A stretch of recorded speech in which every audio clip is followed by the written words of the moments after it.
dalam forum kebebasan. Ini adalah salah satu kegiatan Suara Kebebasan untuk membahas isu-isu yang terkait dengan ide-ide kebebasan. Mungkin untuk yang belum mengenal Suara Kebebasan bisa mengecek langsung di suarakebebasan.id. Kami adalah aktivisme yang mempromosikan dan memperkenalkan gagasan libertarian. Seperti apa? Yaitu menjaga dan melindungi hak kepemilikan, kebebasan sipil, kebebasan ekonomi, dan juga tentunya penegakan hukum. Itu juga yang akan kami angkat dalam topik Forum Kebebasan malam ini bersama dengan Mbak Era Purnamasari yang ini kali kedua ya Mbak Era. Terima kasih banyak dan semoga teman-teman semua dalam keadaan sehat.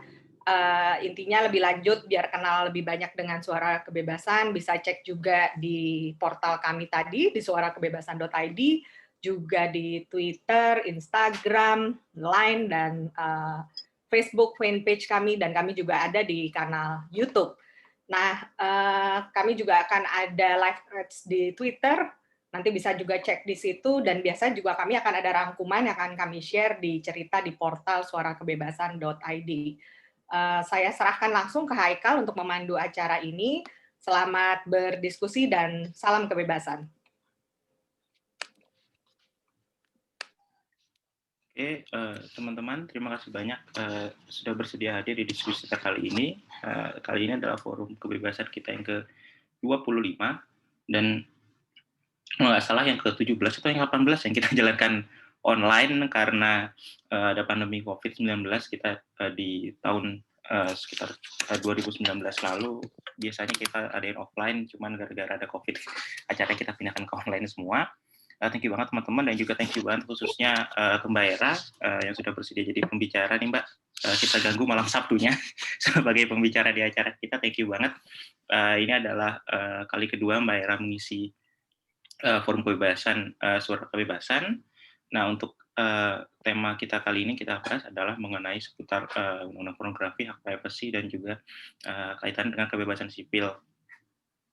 Bersama kita sudah bergabung, beliau adalah Wakil Ketua Bidang Advokasi YLBHI, Mbak Era Purnamasari. Kita akan bincang-bincang seputar, mungkin kalau teman-teman yang sering atau beberapa lihat berita, pasti akan melihat berita kasus-kasus orang-orang yang kena undang-undang ini, yang terkena undang-undang pornografi yang dijerat. Mungkin yang salah satu yang paling terkenalnya adalah kasus penyanyi Ariel sekitar 9 atau 10 tahun yang lalu, dan baru-baru ini juga ada seorang penyanyi yang terjerat kasus yang sama. Nah, kita bersama Mbak Era akan bincang-bincang mengenai undang-undang ini, apakah memang dari banyak hal ya terkait dengan hak privasi, misalnya kalau bikin untuk diri sendiri itu kira-kira boleh apa enggak, dan juga lebih luasnya dari kerangka kebebasan sipil, bahwa undang-undang ini atau penerapan undang-undang ini itu merupakan bagian dari pelanggaran kebebasan sipil Indonesia, dan juga gimana pasal-pasal karet yang tercantum di undang-undang ini bisa dimanfaatkan oleh sebagian pihak ya Mbak untuk membungkam atau memenjarakan orang lain. Oke, tanpa panjang lebar akan saya persilakan Mbak Era untuk memberi pemaparannya. Kepada Mbak Era, dipersilakan Mbak. Ya, selamat malam kawan-kawan. Senang sekali saya hadir di forum diskusi ini. Ini udah kali kedua, jadi kemarin pas dihubungi saya senang banget untuk bisa diskusi dengan teman-teman. Isu tentang kebebasan sipil sekarang itu sangat relate ya sama kehidupan kita hari-hari, karena sekarang rasa-rasanya ruang kebebasan kita untuk berekspresi itu semakin sempit. Ekspresi bisa macam-macam, bisa ekspresi gender, bisa ekspresi melalui kritik, pendapat, termasuk misalnya ekspresi seksual seseorang. Itu negara itu terlalu banyak intervensi negara terlalu banyak masuk untuk dan berpotensi melakukan sewenang-wenangan terhadap kebebasan dasar seseorang, termasuk tadi ekspresi sipil, kebebasan sipil, termasuk kebebasan berekspresi, lisan, tulisan, melalui media online, segala macam. Dan sekarang kita juga mungkin banyak orang merasa sekarang kok nggak aman ya, pakai WhatsApp merasa nggak aman, pindah ke sini juga merasa nggak aman. Jadi diskusi ini, tema ini menurut saya sangat menarik. Dan sekarang kalau misalnya kita bicara tentang undang-undang pornografi, mungkin kita perlu ingat bahwa undang-undang ini tuh sejak awal sudah banyak ditolak. Jadi sejak dia pembahasan, undang-undang ini dibahas tuh cukup panjang, hampir 8 tahun berarti ya. Dia mulai dibahas tuh sebenarnya 1999, tapi kemudian gagal karena banyak penolakan dari berbagai pihak ya. Zamannya Habibie itu gagal masuk ke dalam prolegnas. Terus banyak penolakan dari mana-mana, bahkan itu pemerintah kota, termasuk misalnya DPRD Bali, pemerintah Bali, kemudian beberapa tempat ya, Sulawesi, Yogyakarta, itu secara resmi melakukan penolakan terhadap RUU Undang-Undang Pornografi ini ketika dia dulu masih menjadi RUU. Jadi bisa dikatakan bahwa RUU ini sebetulnya mencoba menyeret moralitas dan juga nilai-nilai agama ke dalam pidana, dan sementara standar-standar kesusilaan itu yang sangat luas sekali penafsirannya. Nah, kalau misalnya kita baca itu termaktub, misalnya kita bisa baca. Jadi kalau kita bisa membaca sebuah undang-undang, maka kita bisa melihat tujuan kayak apa sih sebetulnya roh dari undang-undang ini mau apa gitu, atau apa latar belakang undang-undang ini dibentuk. Nah, kita sebetulnya bisa melihat itu pada bagian pertimbangan undang-undang itu. Nah, kalau kita baca ada 3 hal penting ya di dalam. Pertama, dia bilang begini, negara Indonesia itu negara hukum yang berdasarkan pada Pancasila, yang menjunjung tinggi nilai-nilai moral, etika, akhlak mulia, dan kepribadian luhur bangsa. Jadi itu dasar kenapa undang-undang ini perlu, kata undang-undang ini. Terus kemudian karena bertakwa pada Tuhan Yang Maha Esa, menghormati kebinekaan dalam bermasyarakat, berbangsa, bernegara, serta melindungi harkat dan martabat setiap negara. Itu yang pertama. Yang kedua, dia mengatakan bahwa pornografi itu udah semakin berkembang secara luas, sementara aturan-aturan yang ada itu nggak cukup memadai untuk bisa menjangkau perbuatan pornografi yang sudah semakin meluas. Terus kemudian karena pornografi itu meluas, itu sudah mengancam kehidupan dan tatanan sosial masyarakat. Dan kemudian atas 3 alasan itu, maka undang-undang pornografi ini penting untuk dilahirkan. Nah, persoalannya ternyata antara maksud dengan undang-undang dengan isinya ternyata tidak ketemu. Contoh misalnya dia mengatakan bahwa aturan sekarang tuh belum memadai. Padahal waktu itu ketika undang-undang ini disusun 2008 itu udah banyak sekali instrumen-instrumen hukum yang bisa menjerat tentang pornografi. Mulai waktu itu misalnya dengan KUHP, ada undang-undang ITE juga ketika itu, ada undang-undang tentang perlindungan anak, khusus soal anak, terus kemudian ada undang-undang misalnya tentang penyiaran, segala macam. Jadi waktu itu sudah ada instrumen, dan apa yang ada di dalam undang-undang pornografi itu malah membuat tafsiran yang lebih luas lagi. Berarti seperti tadi saya bilang, kalau dalam pidana maka perumusannya itu harus jelas, tidak boleh multitafsir, tidak boleh analogi. Jadi itu prinsip di dalam hukum pidana. Nah, undang-undang ini sementara bisa ditafsirkan dengan sangat luas. Karena itu undang-undang ini mendapatkan perlawanan dari banyak pihak sejak mulai perumusannya. Sampai setelah undang-undang disahkan, sedikitnya kalau saya tidak salah ya, udah berapa kali dia digugat, sudah 3 putusan Mahkamah Konstitusi soal ini, tapi yang 1 putusan itu terdiri dari beberapa permohonan. Jadi ini menunjukkan bahwa undang-undang ini sejak dari awal sudah menunjukkan ada masalah.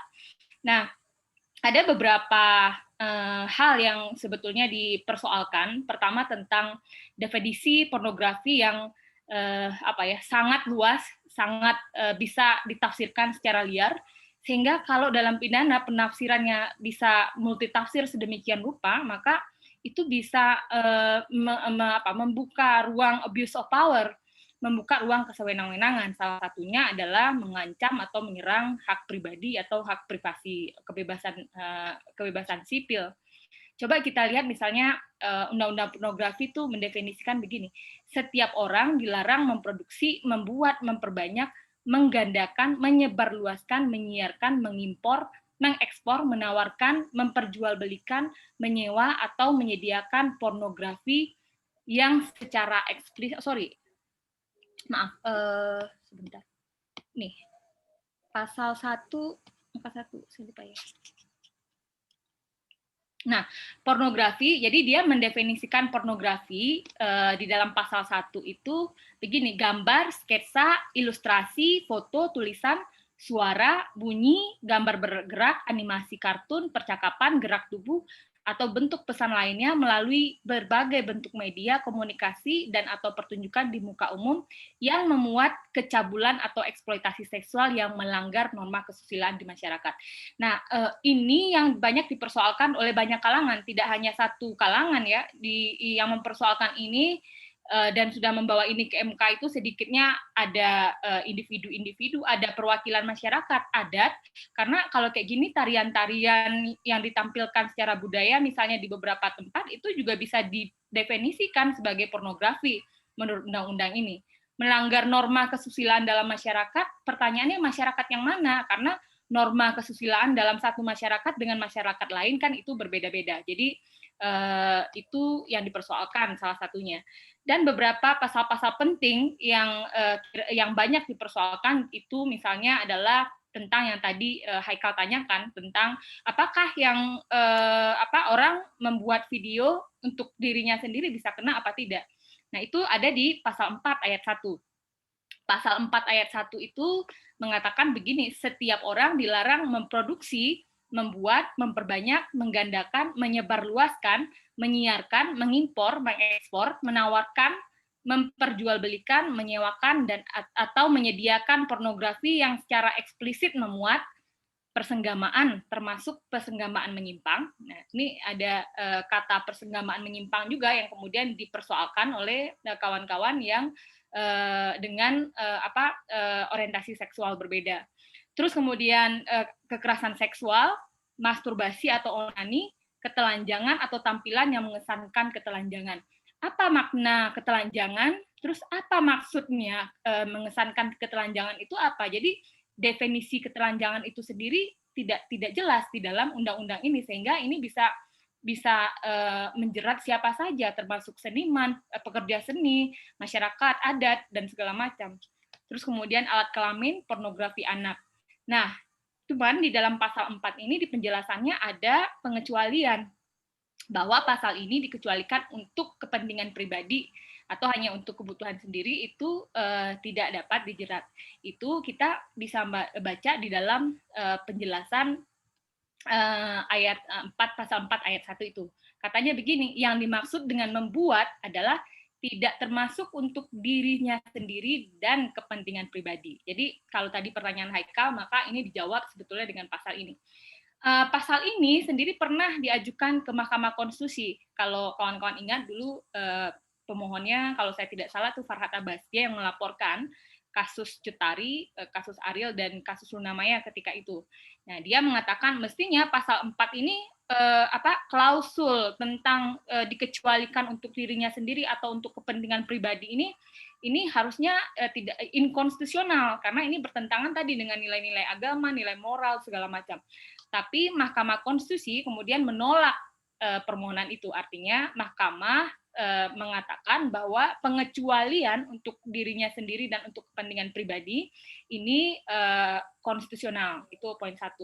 Tapi masalahnya adalah sekarang saya baca misalnya dalam kasus yang terjadi sekarang ya, kasus Gisel misalnya ya, saya tadi coba searching media, dia sudah ditersangkakan dengan pasal 4 ya, pasal 4 ayat 1, pasal ini maksudnya.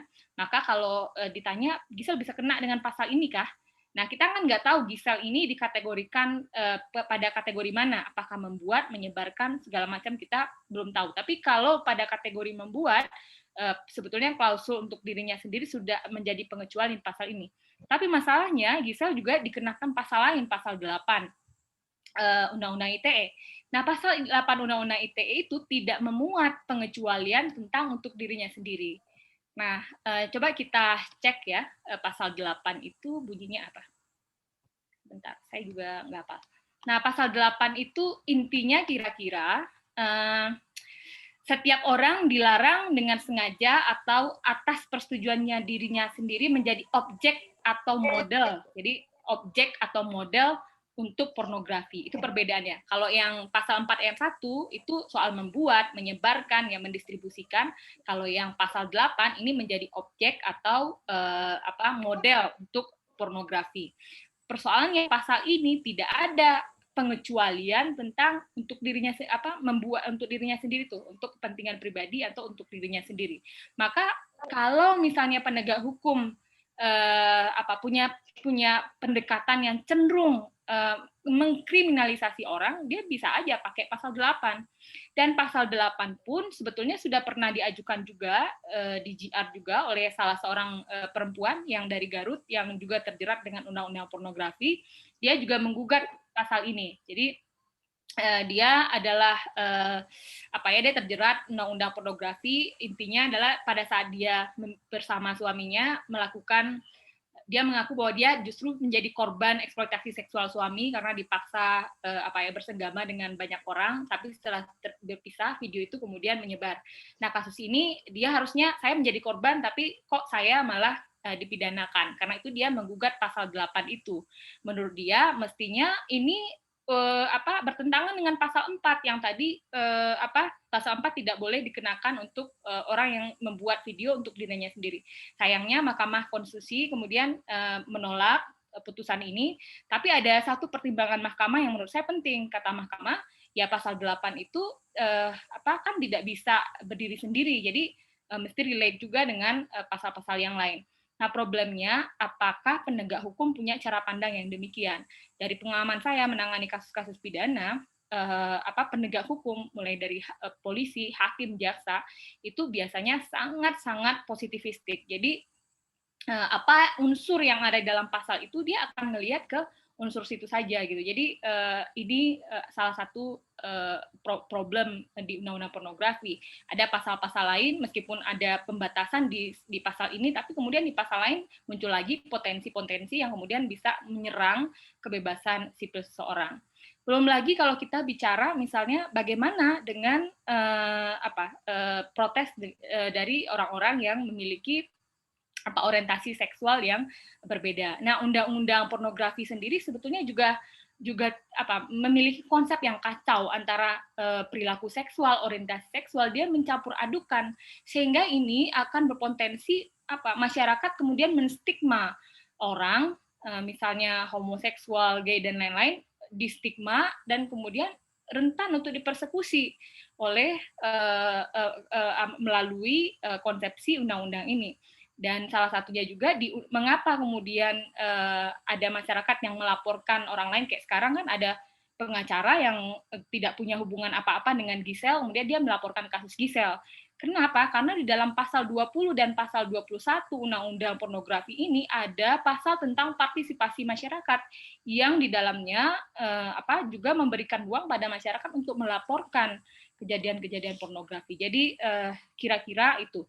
Dan pasal lain sebetulnya yang banyak digugat juga itu adalah pasal 10 Undang-Undang Pornografi yang bilang bahwa setiap orang dilarang mempertontonkan diri atau orang lain dalam pertunjukan atau di muka umum yang menggambarkan ketelanjangan, eksploitasi seksual, persenggamaan, atau yang bermuatan pornografi lainnya.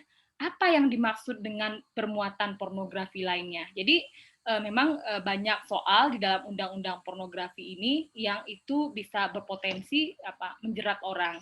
Jadi kalau misalnya tadi misalnya apakah membuat video porno misalnya untuk konsumsi diri sendiri salah atau tidak?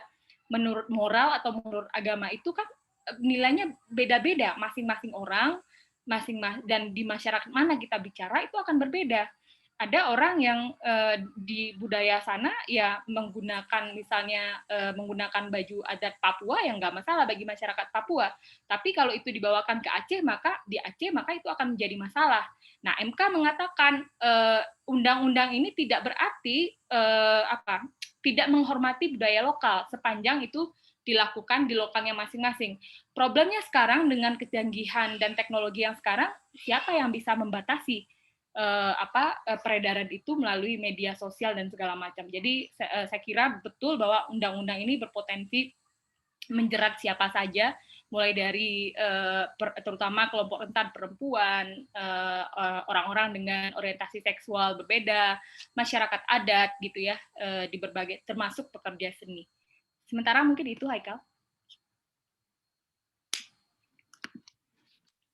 Oke, terima kasih banyak Mbak Era untuk penjelasan dan pemaparannya tadi.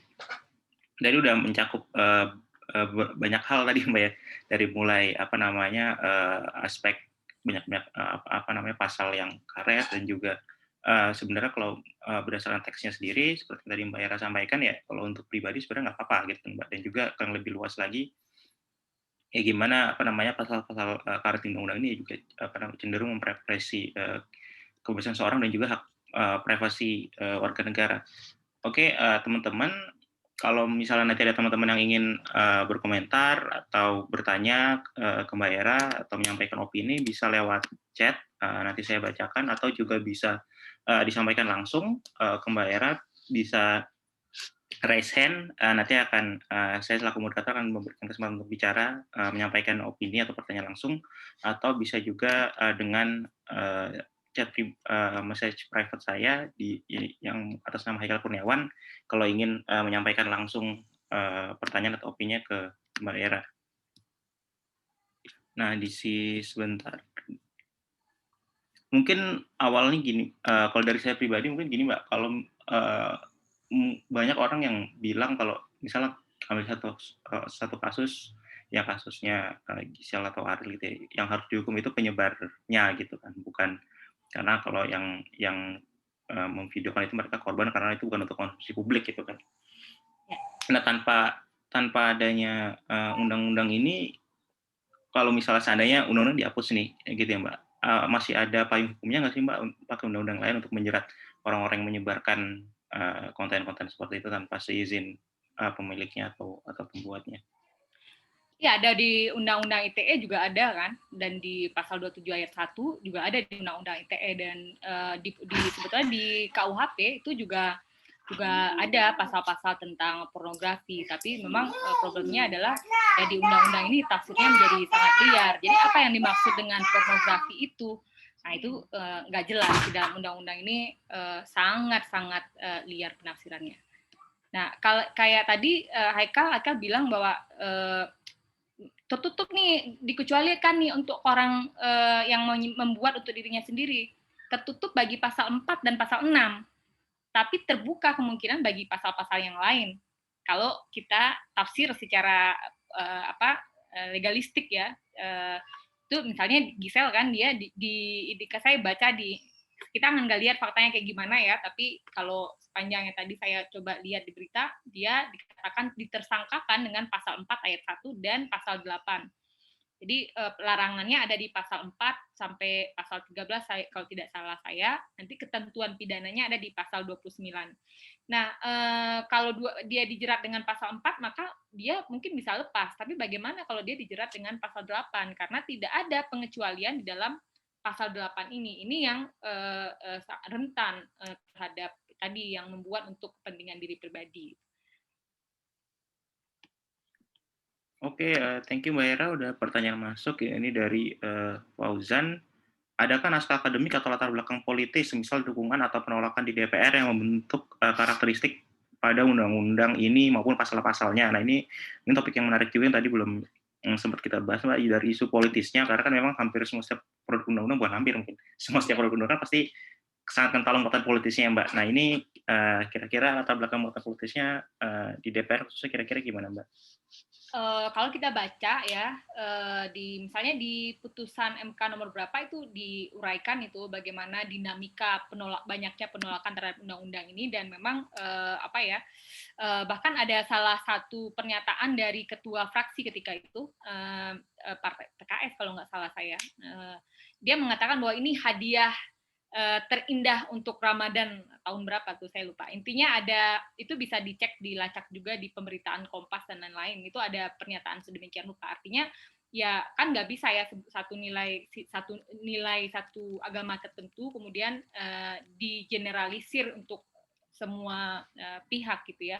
Jadi kalau ditanya muatan politis itu pasti ada, bahkan memang syarat bahwa ini mencoba untuk mempolitisasi nilai-nilai agama tertentu ke dalam aturan pidana, dan persoalannya adalah nilai-nilai itu kan tidak sama untuk semua tempat. Misalnya kayak nilai moral atau nilai kesusilaan yang tadi, antara satu tempat dengan tempat yang lain itu pasti berbeda, tergantung kita bicara masyarakat yang mana dan di mana gitu. Nah, persoalannya dengan ITE, dengan teknologi sekarang, lintas itu kan udah nggak ada lagi, sehingga ya potensinya bisa kena kemana-mana.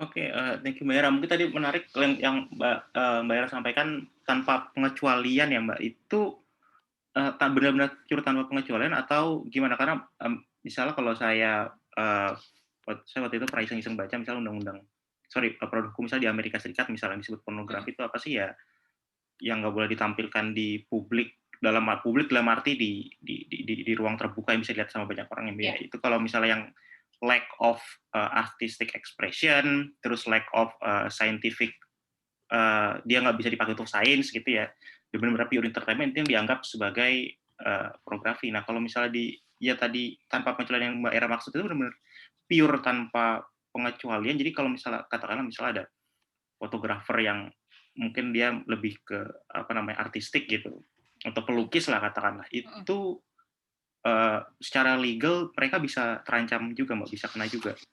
Nah, itu yang sebetulnya pernah dipersoalkan. Pekerja seniman itu pernah mempersoalkan ini, bahwa menurut dia ya undang-undang ini akan berpotensi untuk menjerat kami para seniman. Misalnya apa yang maksud dengan ketelanjangan, atau apa yang mengesankan ketelanjangan. Misal orang pakai baju, tapi ketika baju itu misalnya membentuk tubuh, ya itu bisa dianggap pornografi. Atau misalnya tari-tarian jaipong itu bisa dianggap pornografi gitu kan. Nah, tapi MK mengatakan enggak, undang-undang ini enggak berarti tidak melindungi budaya dan seniman. Kan ada pasal pengecualian, dia bilang. Saya lupa, kalau nggak salah dicoba cek ya, pasal 3. Nah, di pasal 3 itu dia bilang kan udah ada di tujuannya kalau undang-undang ini melindungi budaya, nilai-nilai budaya. Terus kemudian dia mengatakan juga ada pengecualian di pasal 13, dia bilang. Pembuatan, penyebarluasan, dan penggunaan pornografi sebagaimana pada ayat 1 harus dilakukan di tempat dan dengan cara khusus. Jadi, pembuatan, penyebarluasan, dan penggunaan pornografi yang memuat selain sebagaimana dimaksud pasal 4 ayat 1 wajib didasarkan pada peraturan perundang-undangan. Jadi, misalnya begini, lembaga yang ditunjuk itu yang punya kewenangan apa, maka dia boleh gitu. Misalnya lembaga yang punya kewenangan. Jadi sepanjang lembaga-lembaga itu diberikan kewenangan untuk memproduksi itu, maka dia diperbolehkan. Jadi tetap ada pengecualian, dan MK merasa pasal ini udah cukup untuk memberikan pelindungan kepada pekerja seni gitu. Sementara ya kita memandang tidak cukup pasal ini untuk melindungi tadi pekerja seni, masyarakat adat, dan lain-lain gitu. Itu sebenarnya Haikal. Jadi kalau saya sendiri sebenarnya sangat tidak setuju dengan putusan MK. Saya yang putusan MK nomor yang diuji rame-rame yang pertama kali itu, yang banyak lembaga seniman dan segala macam, itu sebetulnya kalau tidak salah satu hakimnya dissenting opinion. Itu Prof. Maria Farida, dissenting opinion, dia mengatakan bahwa memang undang-undang ini secara aturan pembuatan tata urutan peraturan perundang-undangan ini banyak melanggar asas-asas ketentuan saling kontradiktif dan lain-lain. Jadi ada satu hakim MK sebetulnya yang melakukan dissenting opinion. Menurut MK, pengecualian pasal 13 ini yang tadi saya bacakan itu udah cukup untuk memberikan pelindungan pada seniman dan masyarakat adat dan lembaga-lembaga yang dianggap boleh gitu ya memproduksi pornografi gitu. Tapi kalau menurut kita ya pasal ini tidak cukup. Oke, thank you Mbak Era. Ada pertanyaan dari Nings, nilai universal terkait pornografi yang bisa kita pakai bersama apa ya Mbak? Nah, mungkin kalau di parafrase, kira-kira ada nggak sih Mbak, kalau misalnya ini seharusnya dicabut atau direvisi. Kalau seandainya dicabut total, apakah itu keputusan terbaik, atau kalau direvisi kira-kira apakah ada apakah ada term pornografi yang bisa diaplikasikan secara universal? Thank you, Mbak Yara. Ya, sebetulnya apa ya, ekspresi itu kan ekspresi sama kayak sekarang orang bicara misalnya tentang kekerasan seksual, apanya sih yang harus dipidanakan gitu. Nah, kan yang dipidanakan itu sebenarnya kekerasannya kan. Misal gini, saya pernah diskusi tentang, jadi undang-undang ini dia gini, antara perilaku seksual dengan orientasi seksual atau dengan identitas seksual seseorang itu berbeda. Misalnya kalau kalau homoseksual itu adalah tentang orientasi, tapi misalnya tentang di undang-undang ini disebut ya di dalam pasal, coba saya baca dulu pasal 4. Pasal 4. Nah,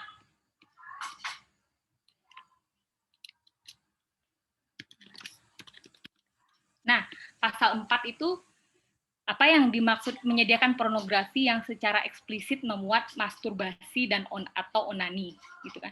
Nah, terus kemudian ada di bagian lain juga, kalau nggak salah saya di bagian penjelasannya dia nyebut tentang homoseksual segala macam. Jadi dia mencampur aduk antara konsepsi perilaku seksual dengan orientasi seksual dengan identitas gender seseorang. Jadi kalau misalnya kayak tadi ya masturbasi onani, itu kan adalah perilaku seksual yang yaitu semua orang bisa lakukan gitu.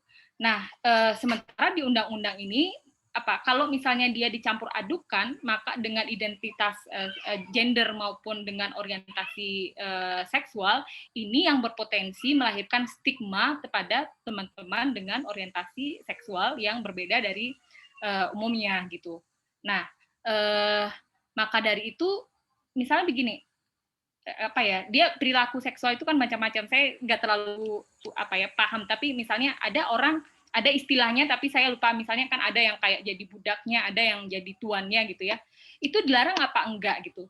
Dilarang ketika misalnya ada pemaksaan, ada eksploitasi yang dipaksakan, tapi kalau misalnya mereka bersepakat apakah bisa dipidana gitu.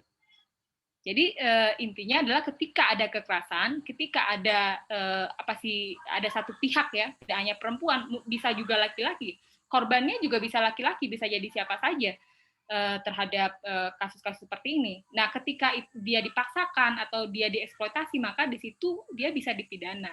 Tapi kalau misalnya orang membuat untuk dirinya sendiri, maka pertanyaannya apakah boleh membuat untuk dirinya sendiri? Atau ada juga yang menganalogikan begini, kasus Ariel contohnya ya, dia kan dikatakan membuat, tapi kemudian dia dituding dia juga lalai sehingga video itu berpindah tangan. Atau juga gini banyak, saya mungkin contohkan yang paling mudah kasus-kasus konkret ya. Ada orang yang menyimpan video pornografinya dia sendiri di handphone, terus kemudian handphone dia hilang, mungkin di rumah atau dia lagi jalan-jalan di mana, lalu mungkinkah dia dipersalahkan? Analoginya selalu Anda lalai menyimpan video itu di handphone, selalu yang dipersalahkan itu adalah korban. Coba ini analoginya gini, kalau misalnya kita punya handphone di rumah, terus kemudian ada seseorang masuk ke rumah dan handphone kita dicuri, karena pintu tidak dikunci, kemudian handphone kita dicuri, maka mungkin Indonesia masyarakatnya selalu menyalahkan, lah itu kan kelalaian kamu, pintu rumah kamu nggak dikunci sehingga maling masuk mengambil handphone kamu dan video itu tersebar. Nah, padahal kan harusnya lah mau itu pintu tidak dikunci atau tidak dikunci itu rumahnya ada rumah dia, maka nggak bisa dong dia dipersalahkan. Nah, analogi seperti ini di dalam kasus-kasus tentang pornografi itu yang saya baca kecenderungannya selalu begitu. Dalam kasus Ariel juga begitu, ya dia dianggap lalai sehingga itu tersebar. Kenapa? Karena dia menyimpan ke hard disk. Emangnya salah menyimpan data atau membackup data kita di hard disk? Jadi menyimpan ke dalam hard disk eksternal itu dianggap sebagai tindakan yang menyebabkan itu tersebar. Kemudian misalnya juga kasus Giselle seperti sekarang ya contohnya, mungkin saja yang dibangun itu adalah kelalaiannya adalah dia sempat mengirimkan itu kepada si pasangannya, laki-lakinya, file itu sempat dikirimkan, bisa saja itu dianggap sebagai bentuk dia menyebarkan atau lalai sehingga video itu tersebar. Menurut saya kan nggak bisa, kalau saya ya berpandangan itu tidak bisa seperti itu. Tetap aja orang punya hak untuk berkomunikasi. Ini yang tadi Haikal bilang adalah hak privasi orang. Orang harus dilindungi hak atas aramannya untuk berkomunikasi, termasuk lewat WhatsApp dan lain-lain gitu. Nah, jadi saya kira keliru ketika dipersalahkan itu adalah korbannya gitu. Oke, thank you Mbak Era. Mungkin kalau sekali lagi kalau misalnya ada teman-teman yang ingin bertanya langsung bisa resen atau juga bisa lewat chat menyampaikan ingin bertanya langsung atau memberi komentar secara langsung ke Mbak Era. Oke Mbak, masuk ke pertanyaan lagi dari Paul T terkait dengan yang disinggung oleh pembicara dengan ketelanjangan yang tidak didefinisi akhirnya tidak jelas dan menjadi multitafsir. Kami anak-anak Papua ketika diposting foto dengan busana adat di akun Facebook selalu dihapus dengan keterangan postingan ini bertentangan dengan Undang-Undang ITE, dalam hal ini Undang-Undang ITE. Padahal UU 1945 adalah menghargai seluruh budaya Indonesia. Kami selalu kecewa terkait dengan undang-undang ini seakan melarang budaya kami orang Papua. Nah ini kan mungkin salah satu yang tempat tadi Mbak Era singgung juga ya Mbak, terkait dengan ya kan standar atau mungkin budaya orang kan di Indonesia beda-beda, nggak bisa diseragamkan semuanya. Nah itu mungkin kalau Mbak Era keberatan bisa dielaborasi lebih jauh Mbak. Iya, saya kira saya kira itu thank you. Sorry. Saya kira itu mengkonfirmasi tadi dugaan-dugaan kita kan bahwa putusan MK kan mengatakan begini, nggak berarti bahwa ini nggak melindungi masyarakat adat, nggak perlu khawatir karena Anda dilindungi oleh pasal 3. Pasal 3 itu yang memuat tentang tujuan undang-undang pornografi ini ada. Tujuan itu salah satunya adalah hadir ya menghormati budaya-budaya ya gitu. Dia mengatakan udah cukup nih perlindungan pasal 3 sepanjang ya itu ada di tempat. Tapi kan ya tadi teknologi sekarang berkembang, nggak bisa orang dibatasi. Emang kita bisa melarang orang Papua ketika dia menggunakan pakaian adat nggak boleh ya mengupload di Facebook segala macam, kan nggak bisa begitu. Gitu. Jadi saya kira itu adalah fakta yang mengkonfirmasi bagaimana undang-undang ini juga sudah berimplikasi secara luas gitu. Pada aspek-aspek budaya dan juga pada aspek-aspek privat seseorang.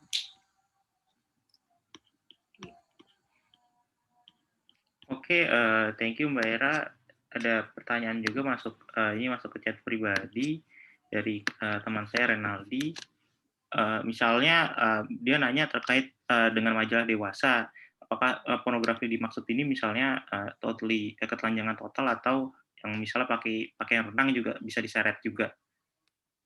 Nah, kalau misalnya kita ke mall-mall kan kita bisa lihat kan itu banyak majalah-majalah seperti itu dipajang, itu boleh atau enggak, dan kalau misalnya yang dimaksud misalnya total, mungkin saya sedikit tambahkan ya Mbak. Mungkin kalau dulu sempat ada kasus yang majalah Playboy Indonesia ya, yang kelas pemretnya kalau nggak salah ditangkap kan, itu juga nggak menampilkan yang sevulgar itu gitu loh Mbak. Ya ini kan. Dan undang-undang pornografi kan kalau nggak salah ya.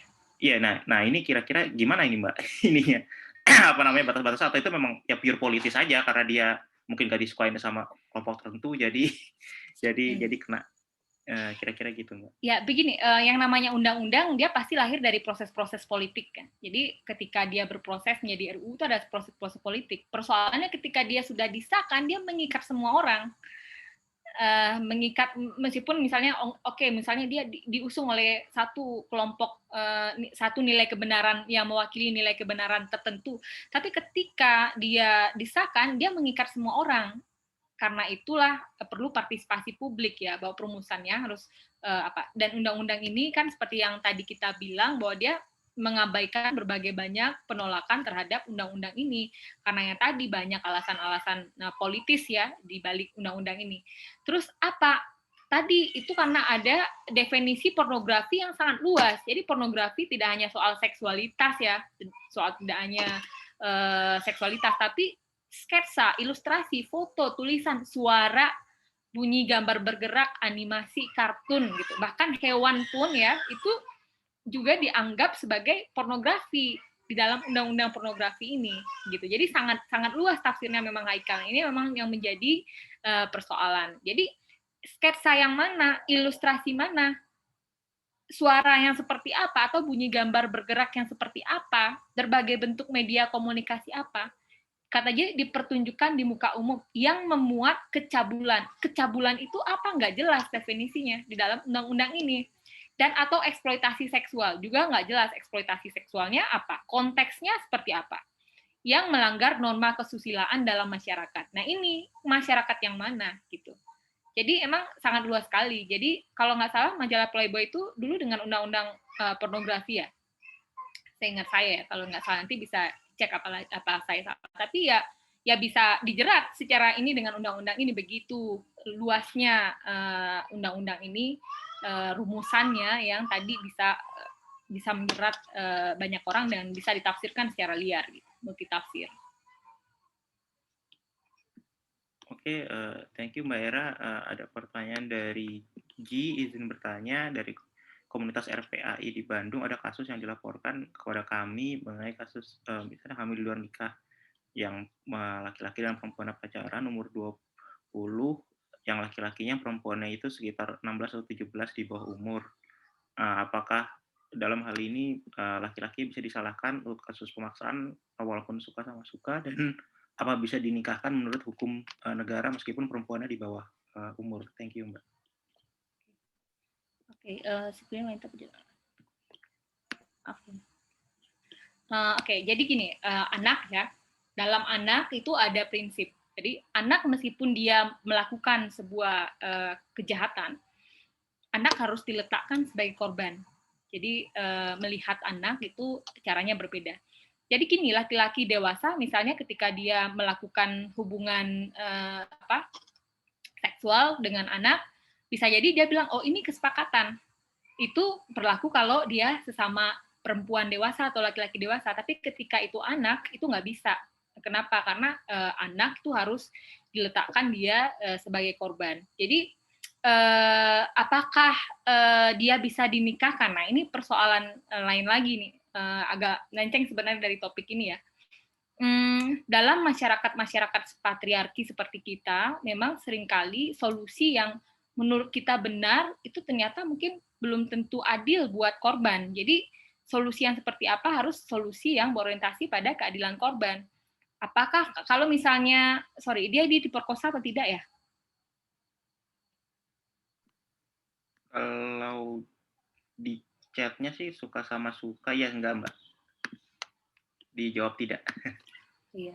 Sama yang nanya. Oke. Hamil di luar nikah, terus apakah dia dinikahkan? Nah, saya kira ini memang dalam anak prinsipnya itu harus kembali pada anak. Jadi anak harus diberikan ruang untuk berbicara gitu. Dan saya dalam banyak kasus anak tuh nggak bisa di generalisir ya, pendekatan satu konteks kasus ke kasus yang lain tuh kadang tidak sama. Jadi mungkin harus dilihat betul. Nanti mungkin bisa kita bisa di Japri aja gitu, saya nanti kita bisa diskusi tentang kasusnya gimana, karena kan dalam kasus-kasus anak tuh sudah banyak perkembangan juga sekarang ya soal tapi di sini kan anak bukan yang dilaporkan laki-lakinya ya. Kalau laki-lakinya bisa kena, apakah bisa dinikahkan dalam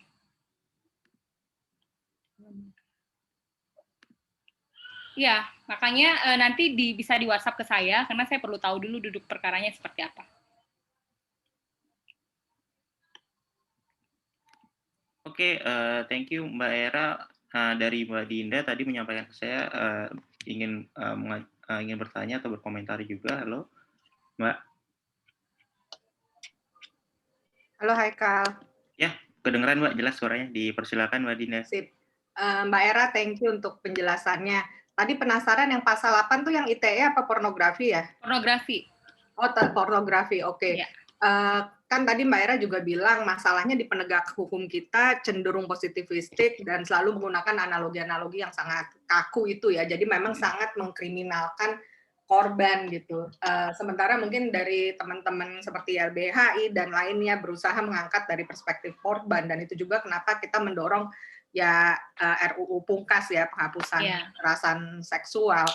Nah, sebagai orang yang berlatar belakang hukum dan mengadvokasikan ya kebebasan sipil ini juga termasuk hak pribadi, kan tadi banyak tuh ada undang-undang KUHP, ada ITE, baru undang-undang pornografi. Kadang tuh saya berpikir dulu-dulu memang yang demo banyak tapi tembus aja ya. Iya. Iya. Nah kalau kayak gitu, kalau di Indonesia tuh orang bisa menggunakan pasal berlapis nggak sih? Atau yang mana-mana aja yang dia bisa, misalnya gini, kalau tadi pasal 4 ayat 1 kan cenderung melindungi nih kalau untuk kepentingan pribadi, tapi bukannya jadi agak anomali ya, misalnya jadi itu pasalnya saling bertentangan satu sama lain gitu, ketika boleh nggak bisa bilang, kan ada alasannya di pasal 4 ayat 1, tapi kalau dia ngejarnya tetap ke pasal 8, apakah mungkin advokat untuk kebebasan sipil ini bisa tetap kekeh di pasal 4 gitu, atau setidaknya pembelanya korban itu gitu, karena itu mengkhawatirkan ya, jangan-jangan ya udah lepas dari pornografi dikejarnya di ITE, dan kita kan tidak mungkin meredam teknologi itu loh Mbak Era, sementara di teknologi pun ternyata potensi untuk mempersekusi dan melucuti juga hak pribadi kita tuh sangat luar biasa juga gitu. Gimana pendapatnya Mbak Era, dan mungkin bisa share juga pengalaman terkait undang-undang pornografi, dan buat teman-teman kita bahas undang-undang pornografi ya, bukan soal pernikahan anak atau segala macam, biar Mbak Era nggak pusing. Silakan Mbak Era, thank you. Jadi tadi di pasal 8 itu pernah digugat Mbak ke Mahkamah Konstitusi. Jadi si pemohon tuh kira-kira minta undang pasal 8 ini nggak penting, udah nggak perlu lagi karena udah termaktub semua di dalam pasal 4, sehingga dan pasal 4 yang tadi memberikan pengecualian bagi yang membuat video pribadi untuk dirinya sendiri. Nah, tetapi FK mengatakan enggak, itu dua pasal yang berbeda. Pasal 4 itu kan soal membuat, menyebarkan, mendistribusikan, tapi kalau pasal 8 itu kan tentang menjadi objek atau membiarkan dirinya menjadi model bagi pornografi. Nah, maka kita sebetulnya menurut saya mungkin ada peluang ya, misalnya kalau kita baca pasal 8 di penjelasannya itu bunyinya begini. Ketentuan ini dimaksudkan jika pelaku dipaksa dengan ancaman atau diancam atau di bawah kekuasaan atau tekanan orang lain atau dibujuk atau ditipu daya atau dibohongi oleh orang lain atau pelaku tidak dipidana. Jadi perbedaannya pasal 8 dengan pasal 4 itu, pasal 8 ini lebih pada eksploitasi ya. Jadi ada paksaan dari salah satu pihak. Kalau dalam kasus Gisel kan baik dari Gisel sendiri maupun dari pihak Nobu itu kan dia mengaku bahwa mereka membuatnya atas kesepakatan, atas suka sama suka. Sehingga sebetulnya ya kalau memang itu dasar ininya nggak tepat dikenakan pasal 8. Tapi bagaimanapun ya kita kan nggak tahu ya fakta-fakta yang ada di dalam kasus itu kayak gimana gitu. Itu Mbak ruangnya. Jadi sebetulnya konteksnya berbeda antara pasal 4 dan pasal 8 itu. Gitu. Nah, meskipun ada putusan MK, saya lupa di putusan yang mana ya, MK bilang itu kan nggak berdiri sendiri, harus dihubungkan dengan pasal-pasal yang lain. Tapi ya itu di dalam banyak praktiknya hakim-hakim di Indonesia, penegak hukum rata-rata dia hanya strict pada unsur ya kalau pidana. Makanya kalau kita sebagai pembela biasanya kan kasus hari ini pasti nggak lepas konteksnya dari masa lalu, apa yang terjadi sebelumnya, sehingga biasanya kita selalu membawa ini. Kalau hakim-hakim biasanya atau kalangan penegak hukum biasanya dia sangat strict pada unsur-unsur pidana, itu problemnya gitu. Thank you Mbak Era. Oke, thank you Mbak Dinda untuk pertanyaan dan juga Mbak Era. Ini dari kawan saya Renaldi juga Mbak. Dan ini mungkin pertanyaannya, nah kalau misalnya terkait dengan konten-konten yang dianggap bermuatan pornografi yang dia bukan bikin sendiri Mbak, misalnya dari temannya atau dari dunia maya, itu bisa kena juga enggak, dan apakah ada kasus-kasus yang seperti itu Mbak, yang dia bukan yang buat, dia hanya nyimpen doang dan dia bisa kena pidana juga? Ada, kalau nggak salah mengunduh, saya lupa di pasal berapa ya, download kalau nggak salah ada tuh, coba kita cek ya, download.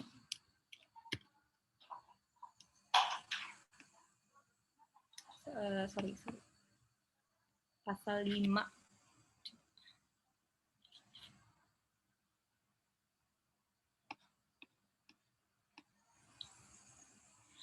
setiap orang dilarang meminjamkan atau mengunduh pornografi sebagaimana dimaksud pasal 4 ayat 1. Jadi misalnya kayak sekarang ada video kasus Nobu ya yang kesebar misalnya di internet terus kita ngunduh ya kita bisa kena meskipun kita nggak menyebarkan menurut pasal 5 Undang-Undang Pornografi gitu. Oh, oke. Thank you, Mbak.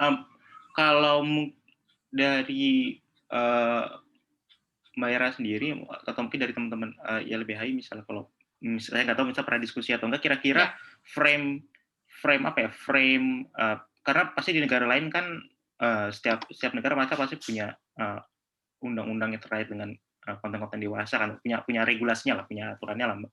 Mungkin kalau tadi Mbak Era sempat menyampaikan kalau dipaksa oke itu pasti udah kriminal dan harus dipidana misalnya. Tapi apakah misalnya ada regulasi-regulasi tertentu yang kira-kira make sense dan bisa diterima terkait dengan misalnya yang berhubungan dengan konten-konten yang dianggap sebagai dewasa atau pornografi ini, Mbak, yang mungkin bisa dilihat dari negara lain atau yang kira-kira ideal dan bisa kita ambil pelajarannya, Mbak, yang nggak memuat kekerasan. Kalau kekerasan itu mungkin ceritanya udah lain ya, Mbak, itu udah misalnya tentang definisi pornografi itu sendiri ya. Pornografi itu kan sebetulnya kalau asalnya dia lebih kepada misalnya kayak hubungan seksual gitu ya, persenggamaan segala macam. Lebih kepada situ, tapi kan di undang-undang pornografi nggak hanya itu aja. Nggak hanya soal hubungan mempertontonkan misalnya hubungan seksual ya di hadapan publik misalnya, tapi juga termasuk yang tadi menggambarkan ketelanjangan, kecabulan yang itu nggak jelas penafsirannya seperti apa. Jadi gitu kira-kira Haikal. Ya, mungkin kalau dari Mbak Era ini kira-kira kerangka regulasi yang tepat itu apakah harus ada unsur kekerasannya atau ada aspek tertentu yang di mana itu nggak ada unsur kekerasan tapi itu patut diregulasi juga oleh pemerintah misalnya oleh negara. Dalam konsep dasar kebebasan sipil itu kan bagaimana negara memberikan jaminan. Jadi negara memberikan jaminan tidak ada kesewenang-wenangan terhadap kebebasan sipil orang atau kebebasan pribadi orang gitu ya. Jadi konsepnya itu harusnya memberikan perlindungan gitu konsepsinya. Makanya sebetulnya yang paling tepat sekarang itu adalah RUU tentang penghapusan kekerasan seksual yang kira-kira itu kan orientasinya betul-betul melindungi pada korban. Jadi bukan ada spiritnya bukan mengkriminalisasi. Jadi kita ini sudah terlalu banyak ketentuan-ketentuan yang mempidanakan orang sehingga penjara over kapasitas semua gitu. Nah, karena itu kita perlu satu undang-undang yang soal RUU kekerasan seksual. Kalau misalnya problem tentang ini kan ditonton anak-anak dan segala macam. Jadi problem ini harus dibaca tidak hanya problem hukumnya atau anak-anak nonton video pornografinya, tapi kan berkorelasi juga persoalan-persoalan yang lain. Misalnya ya kalau anak ya berarti bagaimana pendampingan orang tuanya supaya anak tidak mengakses konten-konten dewasa atau mengapa bisa dengan mudah anak-anak di bawah umur mengakses konten-konten dewasa itu kan relasinya dengan ada lembaga-lembaga tertentu di negara yang punya kewenangan untuk itu kan yang harusnya memastikan bahwa konten-konten dewasa itu ya hanya bisa dinikmati atau bisa ditonton oleh orang-orang dewasa. Itu kan ada lembaga-lembaga yang harusnya berpikir untuk itu. Jadi jangan dipersalahkan seolah-olah pornografi kemudian dijadikan kalau istilahnya dikambing hitamkan untuk terhadap semua persoalan-persoalan yang dianggap itu tidak sesuai dengan nilai-nilai moral gitu. Nah, oke. Thank you Mbak Era. Masih lagi pertanyaan dari Lisna Siti. Kalau misalnya mengunduh di penjara, dia akan overcrowded penjaranya. Nah, ini masuknya ini delik aduan atau delik umum, Mbak, undang-undang ini? Nah, undang-undang pornografi itu bahkan begini, kalau delik aduan itu kan orang yang boleh mengadukan itu misalnya kalau dalam kasus kekerasan seksual, kasus perkosaan misalnya, yang boleh melaporkan itu kan orang yang diperkosa gitu misalnya. Kalau di dalam undang-undang ini persoalannya adalah dia ada pasal 20 dan pasal 21 undang-undang ini tentang peran serta masyarakat. Yang dia mengatakan begini, masyarakat dapat berperan serta dalam melakukan pencegahan terhadap pembuatan, penyebarluasan, dan penggunaan pornografi. Lalu di pasal 21-nya itu, peran serta masyarakat sebagaimana tadi itu dilakukan dengan cara apa? Salah satunya adalah melaporkan pelanggaran terhadap undang-undang ini. Jadi undang-undang ini bisa dilaporkan oleh siapa saja, undang-undang ini. Dan pasal ini selalu dipakai di dalam standing pemohon. Di dalam putusan-putusan MK itu selalu dipakai pasal ini. Pasal ini juga pernah dipersoalkan tapi oleh MK ditolak. Ya gitu. Jadi kalau pertanyaannya tadi ini delik aduan, ya ini bisa diadukan oleh siapa saja. Gitu. Okay. Siapa saja. Bahkan orang nggak kenal kita pun juga bisa melaporkan kasus ini. Kayak kasus Gisel sekarang, siapa? Apa hubungannya pengacara yang ngelapor dengan ini ya? Iya, kalau nggak salah itu ngelaporkan juga salah satu orang yang ngelapornya juga nggak ada hubungan sama sekali kan, Mbak. Jadi ya dia merasa dalam tanda kutip ini meresahkan publik, ya udah dia. Ya, karena dia menggunakan pasal 20 dan 21 ini. Undang-undang pornografi. Oke, thank you Mbak Era. Nah, mungkin kalau dari lingkup yang lebih luas terkait dengan gini, undang-undang ini kan mungkin kalau ada orang yang protes nggak terlalu besar, karena kan pertama ini mungkin Mbak Era bisa koreksi ya, mungkin kalau dari saya pribadi ngeliat pertama stigma kan Mbak. Orang kalau nggak setuju, nggak protes, dianggap wah berarti Anda nggak punya moral dan lain-lain gitu kan. Jadi orang juga isu undang-undang ini juga nggak terlalu orang banyak berminat membahas karena memang isunya dianggap dalam tanda kutip memalukan orang yang justru mengadvokasi undang-undang ini untuk dihapus karena mempermasalahkan undang-undang ini. Nah, kalau misalnya gitu, mungkin kalau dari Mbak Era atau teman-teman di LBHI yang mengadvokasi kebebasan sipil, itu pernah diskusi atau kira-kira pernah nyusun lagi kira-kira gimana kira-kira kita bisa cara terbaik atau cara yang paling efisien atau mungkin yang bisa diterima oleh publik. Oke, kita menganggap undang-undang bermasalah, kita harus advokasi untuk dihapus, atau mungkin worst case skenario pasal-pasal yang bermasalah yang dihapus gitu kira-kira Mbak ya. Itu kira-kira gimana Mbak? Karena kan kalau ya kita kalau ke DPR kan mau nggak mau kita harus buat mereka harus didorong sama tekanan publik juga kan, kalau misal hanya sebagian orang doang yang ngomong, misalnya dari teman-teman organisasi sipil, ya tanpa ada tekanan yang benar-benar kuat, ya mungkin nggak akan, suaranya juga akan tertimbun sama suara-suara lain yang lebih kenceng gitu Mbak. Undang-undang pornografi ini dibilang tidak kuat, sangat kenceng tekanannya sebetulnya.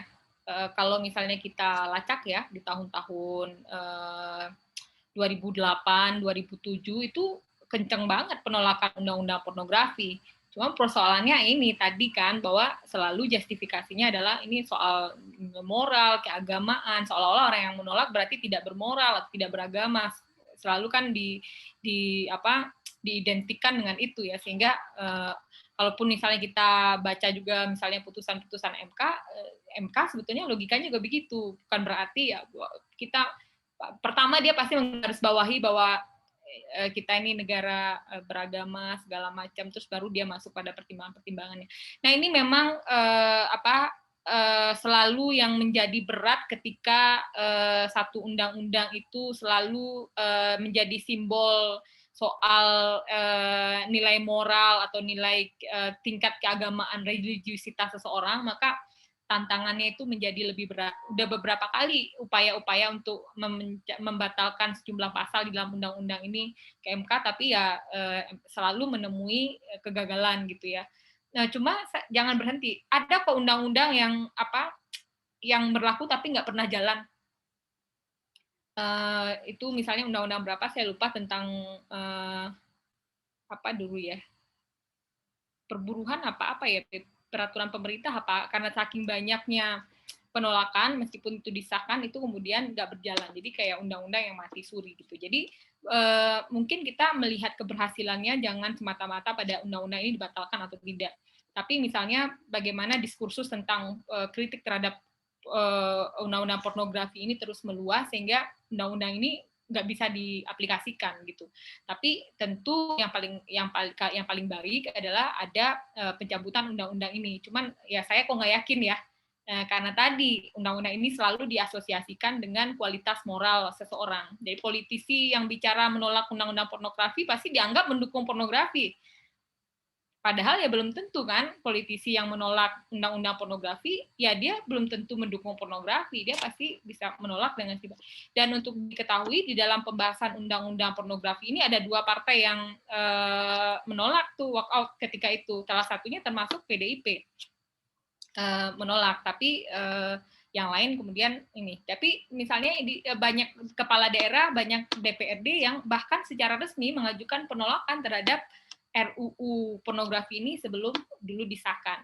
Lalu apa yang bisa kita lakukan sekarang? Saya kira salah satunya juga adalah mendorong terus undang-undang RUU penghapusan kekerasan seksual, dan kapan perlu nanti kan kalau misalnya norma itu bisa lex spesialis itu lebih bisa menyampingkan norma-norma yang umum ya, meskipun ya undang-undang pornografi akan mengatakan saya juga lex spesialis juga daripada KUHP gitu. Jadi memang ya inilah sulitnya ketika kita diperhadapkan dengan satu undang-undang yang dipolitisasi dan dijadikan seolah-olah dia menjadi sebuah ukuran bagi kualitas moral seseorang. Gitu.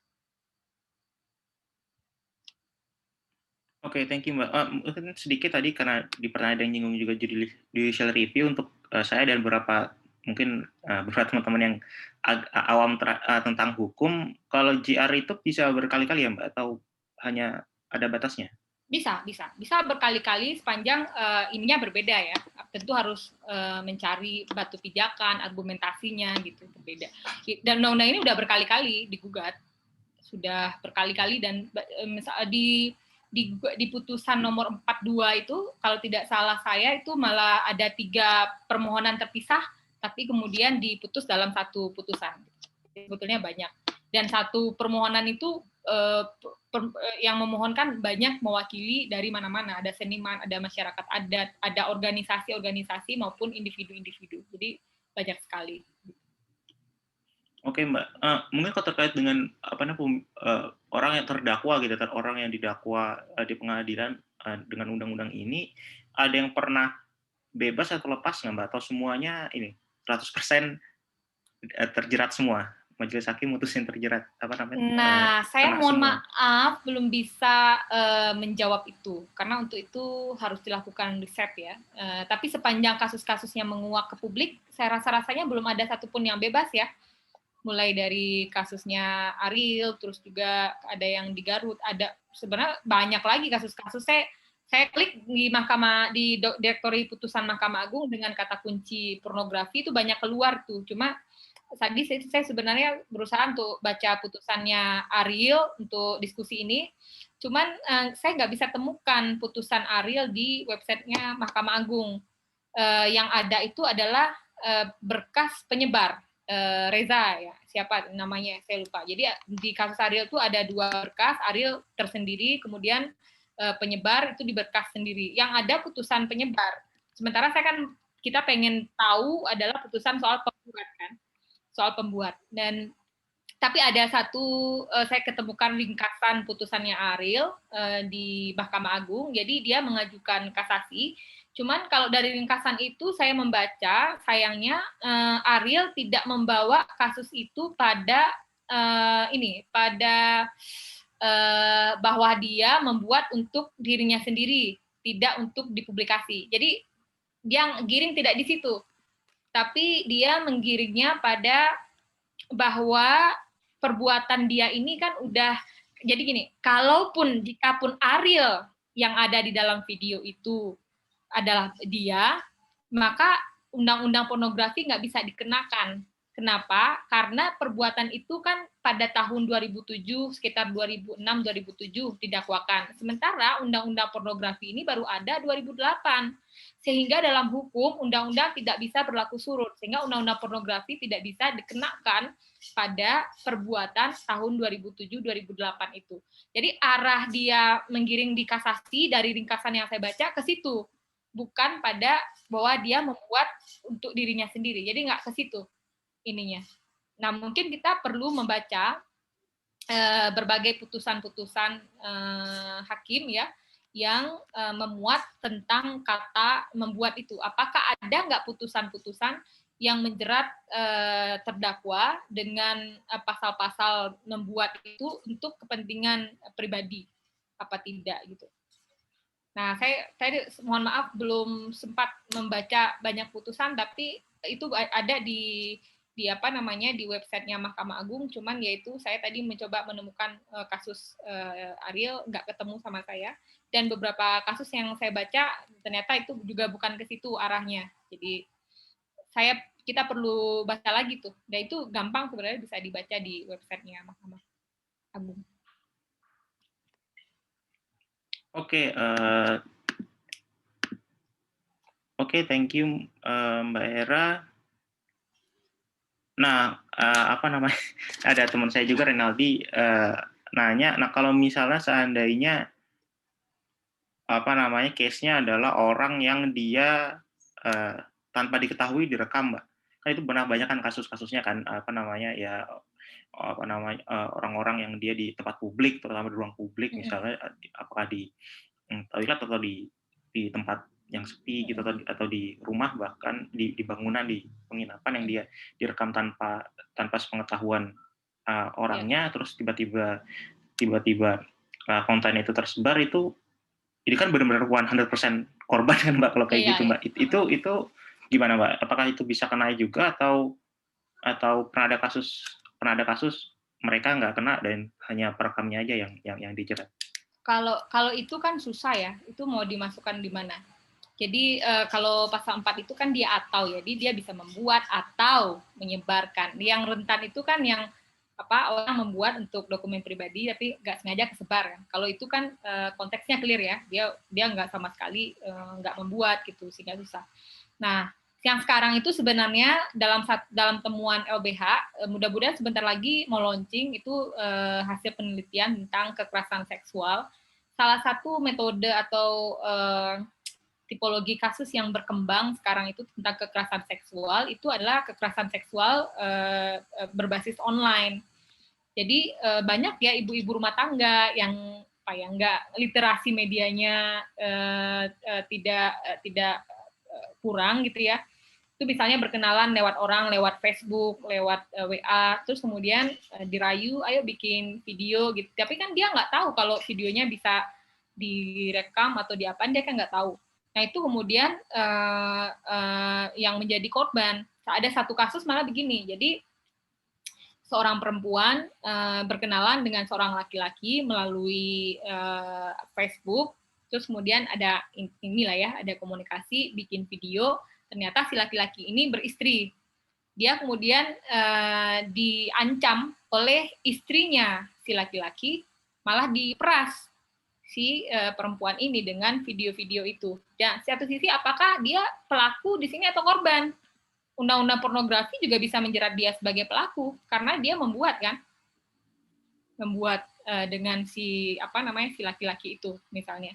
Nah, undang-undang ini bisa sangat luas dan dia sangat tidak berperspektif pada korban gitu. Karena itu kita ya perlu undang-undang RUU kekerasan seksual. Itu banyak sekali kasus-kasus seperti itu dan hampir di semua wilayah terjadi kasus-kasus seperti itu.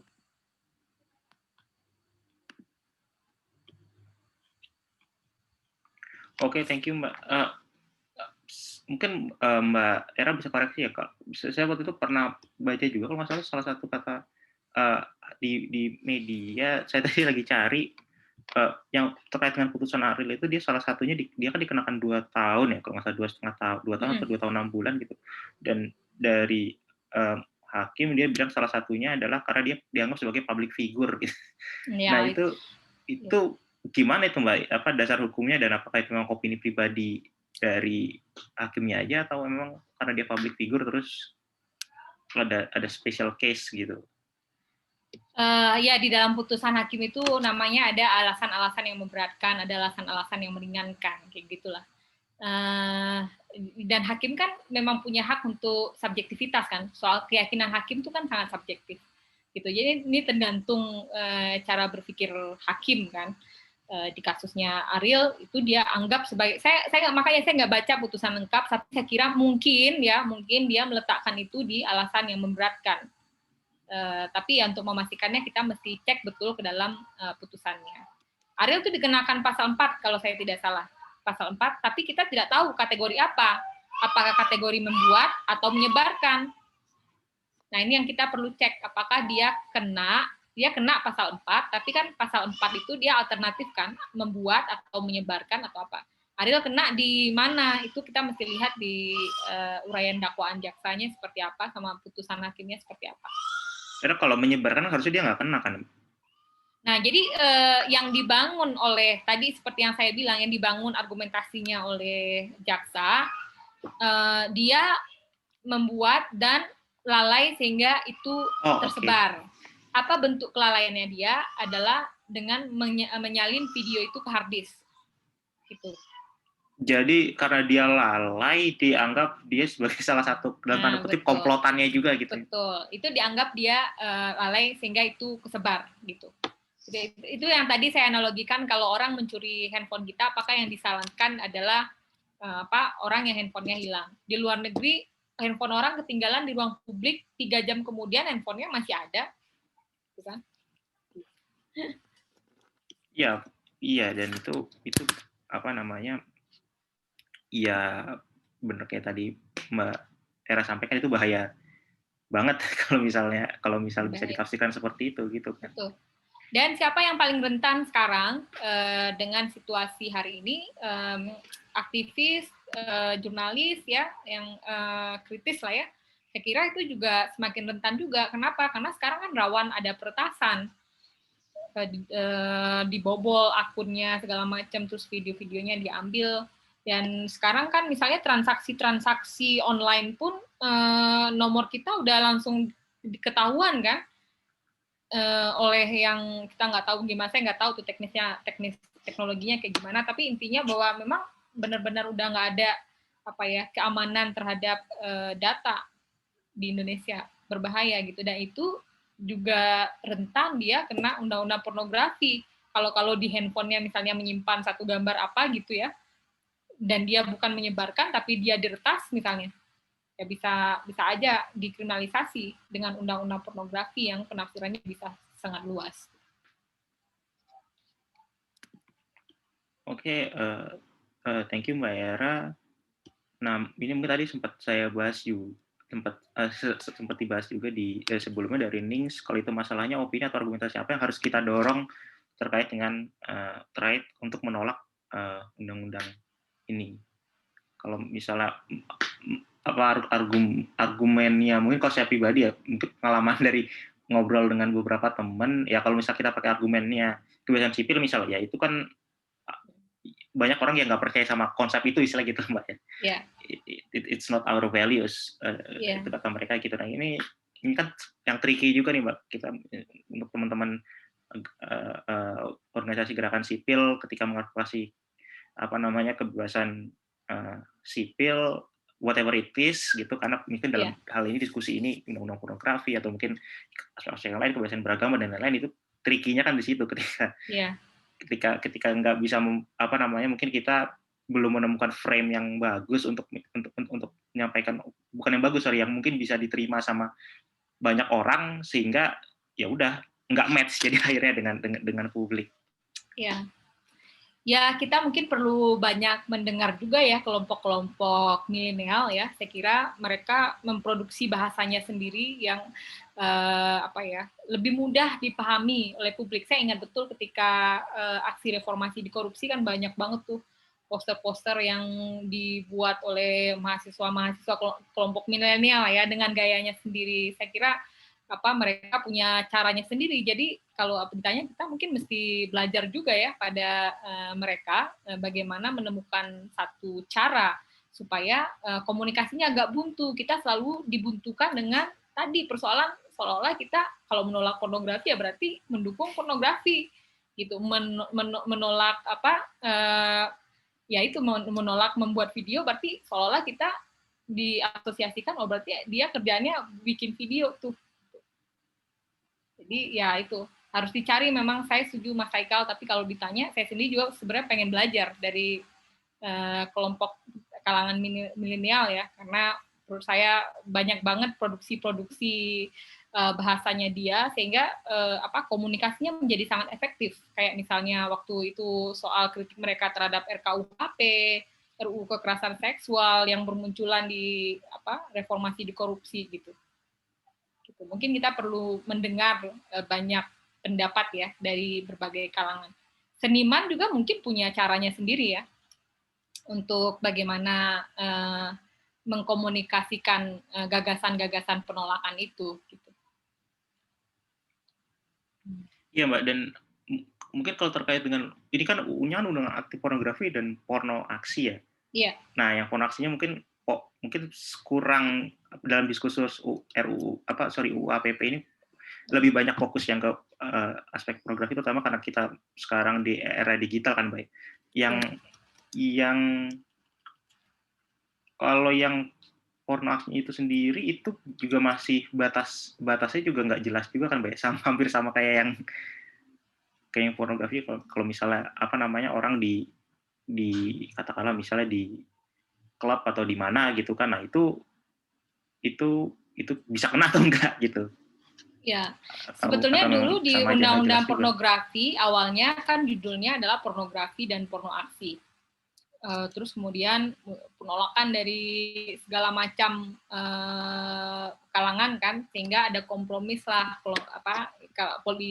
politisi Senayan ya, DPR, antara kelompok-kelompok mengusung agama dengan kelompok-kelompok yang moderat ya, sekuler gitu. Jadi kemudian ada kompromi, dihapuskan dari judul sehingga dia menjadi undang-undang pornografi. Tapi kontennya sebetulnya juga ada memuat porno aksi kalau kita baca di dalam pasal 4 itu kan. Meskipun istilah porno aksi nggak muncul satu kata pun di dalam undang-undang ini. Gitu. Jadi kalau secara eksplisit nggak ada di dalam undang-undang pornografi. Tapi ya substansinya ada. Ya tadi baca pasal 4 itu, ayat 1 itu. Oke, thank you Mbak Era. Dari Mbak Dinda katanya ada yang mau disampaikan juga. Halo Mbak. Lokal, thank you. Ya, silakan Mbak. Iya, Mbak Era mau nanya balik lagi ke pasal 2021. Ini tuh antara blessing in disguise apa disasternya demokrasi ya, partisipasi masyarakat ini. Karena dia saya nggak tahu juga kenapa itu dimasukkan di undang-undang pornografi ya. Maksudnya kenapa nggak juga maksudnya kita tuh kan sebenarnya di ranah peraturan pembuatan perundang-undangan partisipasi itu juga udah masuk ya, tapi ketika itu dimasukkan di undang-undang yang sangat kental sebagai polisi moral ini kok malah menyeramkan gitu, karena ya seperti yang di kasusnya Giselle gitu, siapapun yang kayak Mbak Era bilang bisa melaporkan gitu, sehingga malah justru yang tadinya di pasal 4 yang mestinya untuk kepentingan pribadi aman dalam tanda kutip, tapi ketika dilaporkan dan apalagi ada aspek yang memang hakim boleh punya subjektivitas, sehingga itu menjadi berat, terutama untuk public figure kali ya, dan siapapun juga yang punya kepentingan pribadi, tapi karena lalai, malah dia dianggap membuat perkara gitu. Ini kan sebenarnya serius banget ya pasal 2021, malah saya concernnya kok jadi ke situ ya, gimana demokrasi kita memaknai partisipasi publik di penegakan hukum gitu. Cuman masalahnya kalau begitu kan adalah kebebasan sipil kita, hak privasi kita itu menjadi terancam bukan hanya karena politisi di Senayan maupun negara, tapi juga masyarakat sendiri gitu, dan itu sangat menyeramkan. Itu satu, Mbak Era pendapatnya seperti apa. Yang kedua, tadi Mbak Era juga menyebutkan soal peretasan. Kalau nggak salah itu kan juga tengah dibahas di RUU soal perlindungan data pribadi, tapi saya juga baca peneliti di The Indonesian Institute tuh Rifki Rahman sempat juga mengikuti soal topik ini dan mengatakan memang sayangnya di bagian peretasan itu tidak banyak dibahas, padahal yang menjadi korban itu yang diretas gitu. Apakah kita akan belajar gitu? Jadi intinya benar-benar RUU perlindungan data pribadi, dan di tengah tadi kasus yang kayak Mbak Era bilang, ini perlindungan data tuh berat nih di Republik ini, berbahaya, termasuk terhadap aktivis yang kritis, jurnalis, dan ya mungkin masyarakat umum juga seperti kita. Itu seperti apa ya, kita tuh jadi belajar nggak nih sebenarnya ada RUU yang baru lagi, apakah itu bisa menjadi momen selain nanti ada RUU PUKAS yang semoga bisa segera disahkan. Gimana tuh Mbak Era? Thank you. Iya, pertama emang gini, betul Mbak Dinda, benar sekali. Ini kan kayak polisi moral gitu ya. Ketika ini terjadi, maka yang terjadi itu adalah kebenaran versi mayoritas kan. Kalau mayoritasnya mengatakan bahwa yang bermoral atau yang tidak pornografi itu harusnya tertutup dari atas kepala, maka ya bagaimana orang-orang di luar itu. Jadi kalau ini terjadi kan artinya ada ini undang-undang ini potensi membenturkan horizontal masyarakat dengan masyarakat ya, pengadilan oleh mayoritas. Jadi saya setuju sekali tuh Mbak Dinda, dan sayangnya memang Mahkamah Konstitusi mengatakan ya partisipasi publik ini penting di dalam undang-undang pornografi, karena kan dia justru mengapresiasi. Jadi saya melihat bahwa bahkan MK pun gamang ya ketika dia harus memutus atau mengadili undang-undang atau kebijakan yang itu diasosiasikan tadi dengan nilai-nilai moral atau nilai-nilai agama. Jadi saya sepakat dengan Mbak Dinda tuh soal itu. Memang berat nih pasal ini. Kita mesti baca lagi naskah akademiknya, ini apa ya dulu munculnya ini. Gitu. Kalau misalnya partisipasinya di soal misalnya bagaimana melakukan pendidikan kepada anak, itu ya nggak masalah sebetulnya, bagus. Tapi ini kan udah sampai masuk pada level penindakan ya, dan ini berbahaya, memang betul.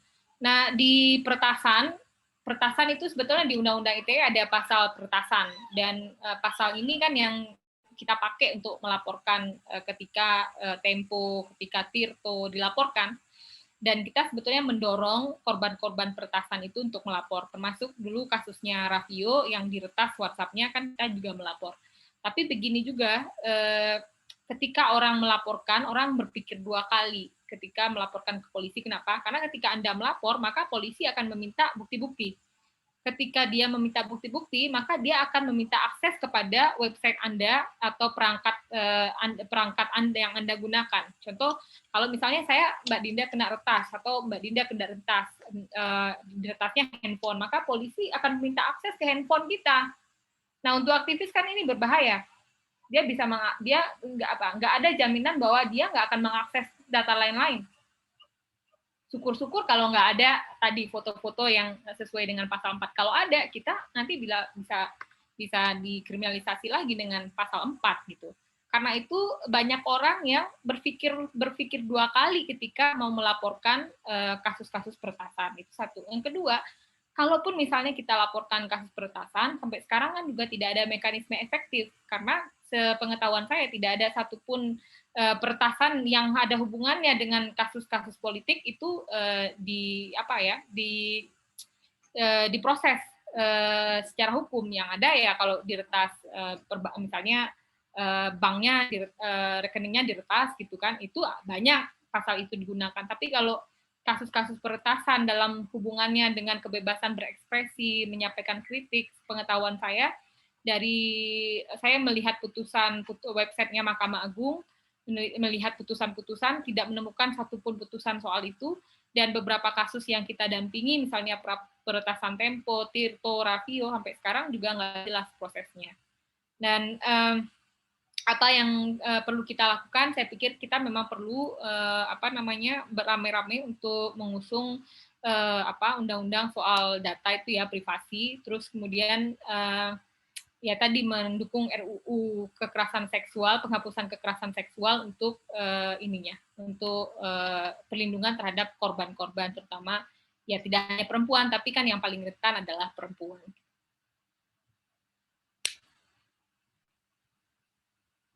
Thank you, Mbak Era. Penting banget ya didukung bersama-sama ini. Karena korbannya bisa siapa aja. Benar sekali. Iya. Lanjut, Haikal. Ya, thank you Mbak Dinda dan Mbak Era. Nah, tadi kalau misalnya tadi yang Mbak Era sempat sampaikan kalau misalnya ada pasal penjelasannya itu kalau pribadi boleh, tapi ternyata di pasal lain bisa kena. Nah, itu penjelasannya kalau gitu terus fungsinya apa dong? Nggak ada manfaatnya dong kalau gitu. Ya gimana ya, pasal 8, tapi konteksnya sebetulnya beda kan. Konteksnya seperti tadi eksploitasi, dia lebih ke jadi kalau di pasal 8 itu kan dia menjadi model atau menjadi objek, tapi ada unsur pemaksaan di situ. bukan orang-orang atas suka sama suka gitu ya. Tapi tetap aja kan pasal-pasal itu kalau dia perumusannya tidak jelas, dia kan bisa ditafsirkan dengan liar. Dia bisa kena pasal aneh-aneh karena dia banyak larangannya. Itu ada berapa pasal tuh, dari pasal 4 sampai pasal 13 kalau saya nggak salah. Pasal 14.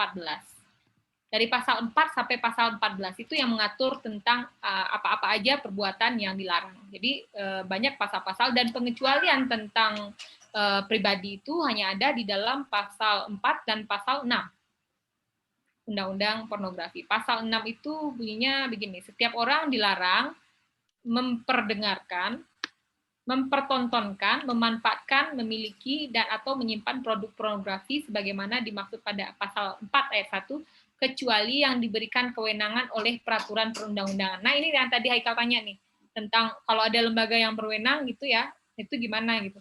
Di lembaga yang berwenang, ini ada di pasal 6, pengecualiannya untuk pribadi dan yang diberi kewenangan oleh undang-undang.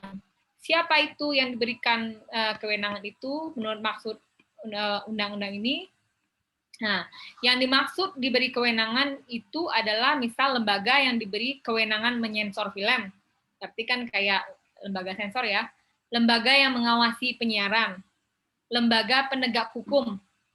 Lembaga pelayanan kesehatan atau terapi kesehatan seksual, dan lembaga pendidikan. Lembaga pendidikan tersebut termasuk pula perpustakaan, laboratorium, dan sarana pendidikan lainnya. Kegiatan mendengarkan, mempertontonkan, memanfaatkan, memiliki, atau menyimpan barang pornografi dalam ketentuan ini hanya dapat digunakan di tempat atau di lokasi yang disediakan untuk tujuan lembaga tersebut. Nah, ada satu juga masalah nih yang juga banyak dipersoalkan, itu ada di pasal 43 Undang-Undang Pornografi.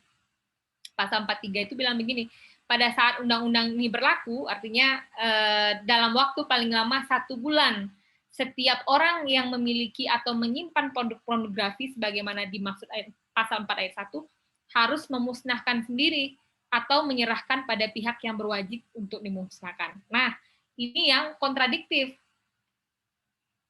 Pasal 4 sementara sudah mengecualikan untuk diri pribadi, untuk dirinya sendiri, artinya boleh dong. Tapi kenapa di aturan peralihannya dia harus memusnahkan dalam waktu 1 bulan? Berarti yang logikanya, ya nggak boleh ada pembuatan video untuk pribadi. Karena kalau ada, mesti dimusnahkan paling lambat 1 bulan sejak undang-undang ini diadakan. Jadi emang antara satu pasal dengan pasal lain itu saling kontradiktif gitu. Nah, karena itu salah satu hakim MK, Prof. Maria, kan dissenting opinion yang tadi saya cerita tentang undang-undang ini. Oke, thank you Mbak. Ada pertanyaan juga masuk lewat chat saya dari kawan saya Renaldi. Kalau untuk chat sendiri Mbak yang dibentukkan tulisan bisa kena juga Mbak. Ya salah satu kan yang kena itu kan kasusnya salah satu pemimpin agama yang mungkin lebih baik kita tidak perlu sebutkan namanya Mbak. Iya. Iya, sebut saja Sebut saja ya beliau lah. Iya. Itu beliau. Itu kira-kira gimana Mbak? Itu bisa kena juga atau yang gambarnya aja yang bisa? Iya, yang tadi non teks, sorry. Tadi kembali ke definisinya yang sangat luas kan. Ada gambar, sketsa, ilustrasi, foto, tulisan, suara, bunyi. Jadi ya masuk dalam pengertian pornografi menurut undang-undang ini. Gitu. Nah ini gimana ya? Kalau tulisan itu kan ya mungkin ada orang suami istri gitu kan ya. Kalau misalnya ngechat, masa dia ngechat suaminya sendiri atau ngechat istrinya sendiri terus katakanlah kasusnya seperti itu sama pertanyaannya, apakah suami istri tidak boleh memvideokan video hubungan seksual dia, gitu kan? Kalau menurut undang-undang ini kan untuk diri pribadi kan nggak apa-apa, tapi kemudian tafsirannya tergantung nilai norma kesusilaan dalam masyarakat yang mana. Bahkan dalam satu menganut agama tertentu ya bisa saja berbeda kan. Makanya MK mengatakan, jadi MK gini, di permohonan yang diajukan oleh si Fahad Abbas itu, kan dia mengatakan ini kan untuk norma-norma ketertiban sosial di masyarakat gitu kan. Nah, Mahkamah Konstitusi meluruskan itu, dia bilang benar pendapat dengan argumentasi permohon bahwa ini untuk ketertiban di masyarakat, norma-norma di masyarakat. Yang namanya masyarakat itu kan pasti ada hubungannya dengan orang lain dong. Karena itulah untuk pribadi ya itu nggak masuk dalam kategori itu. Jadi MK juga nggak setuju dengan itu. Kalau putusan MK dia menegaskan tentang untuk ini pribadi itu. Soal misalnya dia memvideokan, yaitu hubungannya dia dengan Tuhannya gitu. Masing-masing pertanggungjawabannya dia dengan ininya. Tapi sepanjang itu nggak berhubungan dengan masyarakat, hanya untuk dirinya sendiri, dia bilang itu nggak bisa dipidana. Gitu. Oke, thank you Mbak Eran. Ini ada pernah juga yang menarik. Ya kan kalau misalnya itu sudah viral kan nggak bisa di ini lagi ya Bang. Udah hampir mustahil lah bisa dihilangkan, apalagi kalau misalnya sudah di dunia maya. Nah kalau iya pernah ada kasus Mbak kira-kira misalnya gini, kalau misalnya satu contoh misalnya Ariel gitu ya, itu kan yang tersebar dia 2 kan Mbak, tapi kebetulan 2 itu waktunya bersamaan. Terus jadi kena, terus dia akhirnya masuk bui. Nah, pernah ada kasus nggak atau kira-kira pasti Mbak katakan misalnya untuk kasusnya si Ariel itu dia video pertama kesebar yang dibuat dalam waktu katakanlah hanya jenjang waktu yang sebentar gitu ya, sebar terus dia kena dimasuk bui, terus tiba-tiba setelah dia keluar berapa tahun kemudian video yang lama lagi atau yang beda yang satu lagi kesebar juga. Nah, dia akhirnya kena lagi. Itu pernah ada kasus seperti itu Mbak, atau mungkin itu possible nggak Mbak? Possible banget kasus-kasus seperti itu. Kan ada dalam pidana itu ada beberapa perbuatan yang dilakukan ya oleh satu orang tapi banyak perbuatan. Itu bisa aja. Tapi kan di kasus realnya 2 ya yang kemudian diinikan. Tapi ya itu ya sangat mungkin ya. Cuman kayaknya kemungkinannya sekarang kecil ya karena kasus Ariel udah ya tidak tahu kita. Tapi kemungkinan dalam pidana itu ada. Jadi dalam pidana itu ada beberapa perbuatan berulang-ulang yang dilakukan oleh orang lain gitu. Jadi tapi harus kasus yang berbeda dong sekarang. Kalau enggak ya dia menjadi, cuman kan kasus yang lain belum pernah dipersoalkan sehingga dia menjadi kualifikasinya menjadi kasus baru dong. Kalau seandainya sekarang dimunculkan.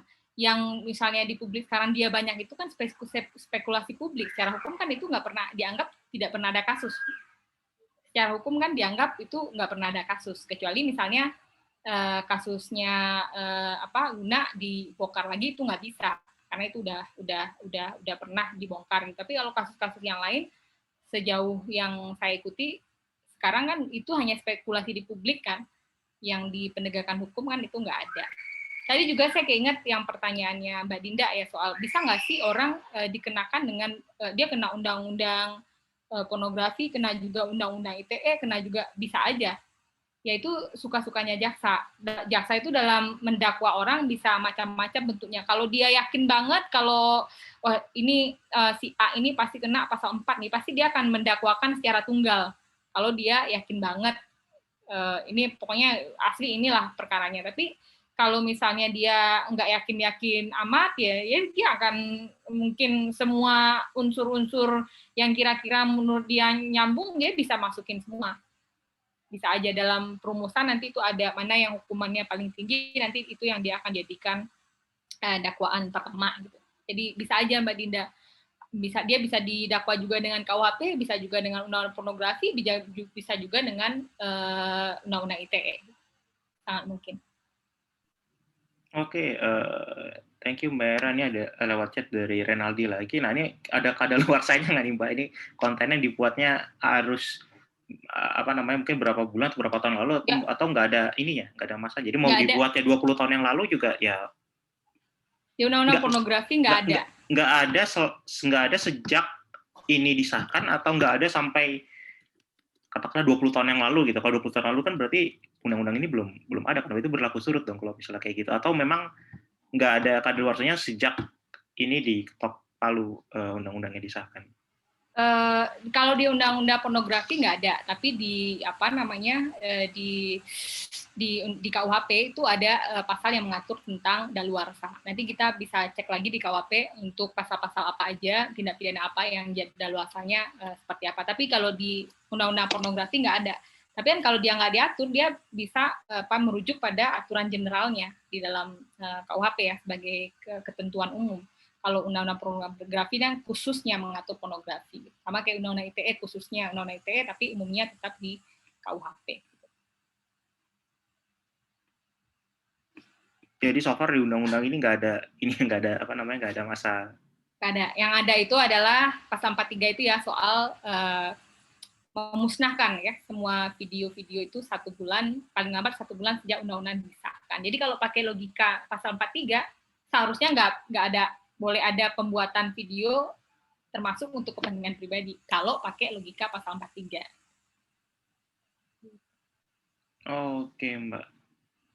Oke. Berarti kalau gitu berarti kita tinggal ngecek di KUHP-nya kan, ya tadi kayak misalnya Mbak Era sampaikan.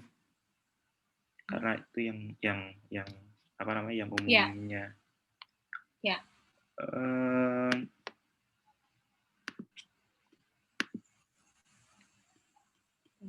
Oke, lagi mungkin teman-teman kalau misal ada teman-teman yang ingin bertanya atau berkomentar bisa lewat chat atau juga bisa kalau ingin bertanya atau berkomentar langsung bisa raise hand dan nanti akan saya berikan kesempatan untuk menyampaikan langsung pertanyaan atau komentar atau opininya ke Mbak Era secara langsung terkait dengan topik yang kita diskusikan seputar undang-undang pornografi dan juga hak privasi dan juga kebebasan sipil.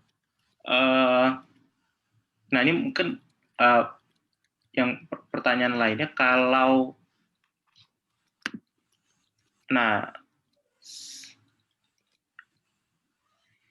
ini dia nih Mbak. Mungkin tadi Mbak Era sempat nyinggung yang peretasan ya Mbak. Nah ini ada pertanyaan juga terkait peretasan kalau misalnya media sosial kita diretas dan diupload sama orang lain. Nah itu gimana Mbak? Bukan sama kita, jadi bukan diretas device kita terus video yang kita buat disebar, tapi ya katakanlah Facebook atau Twitter kita diretas terus orang yang meretas itu yang menyebarkan. Nah itu kira-kira gimana Mbak?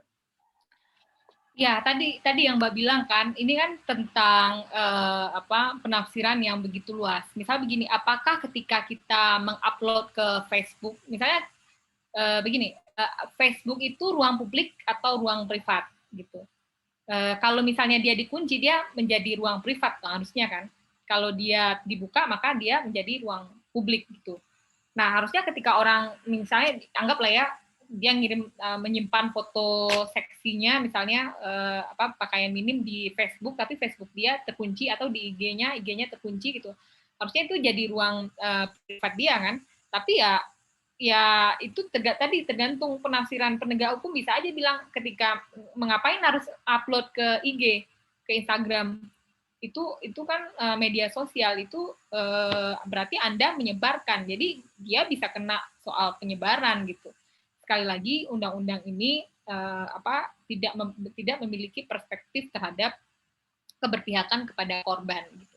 Jadi bisa aja seperti yang tadi saya cerita analoginya soal ketika handphone Anda dicuri, yang disalahkan adalah orang yang kehilangan handphone karena salah Anda, pintu rumah Anda tidak dikunci sehingga handphone Anda di dalam rumah hilang.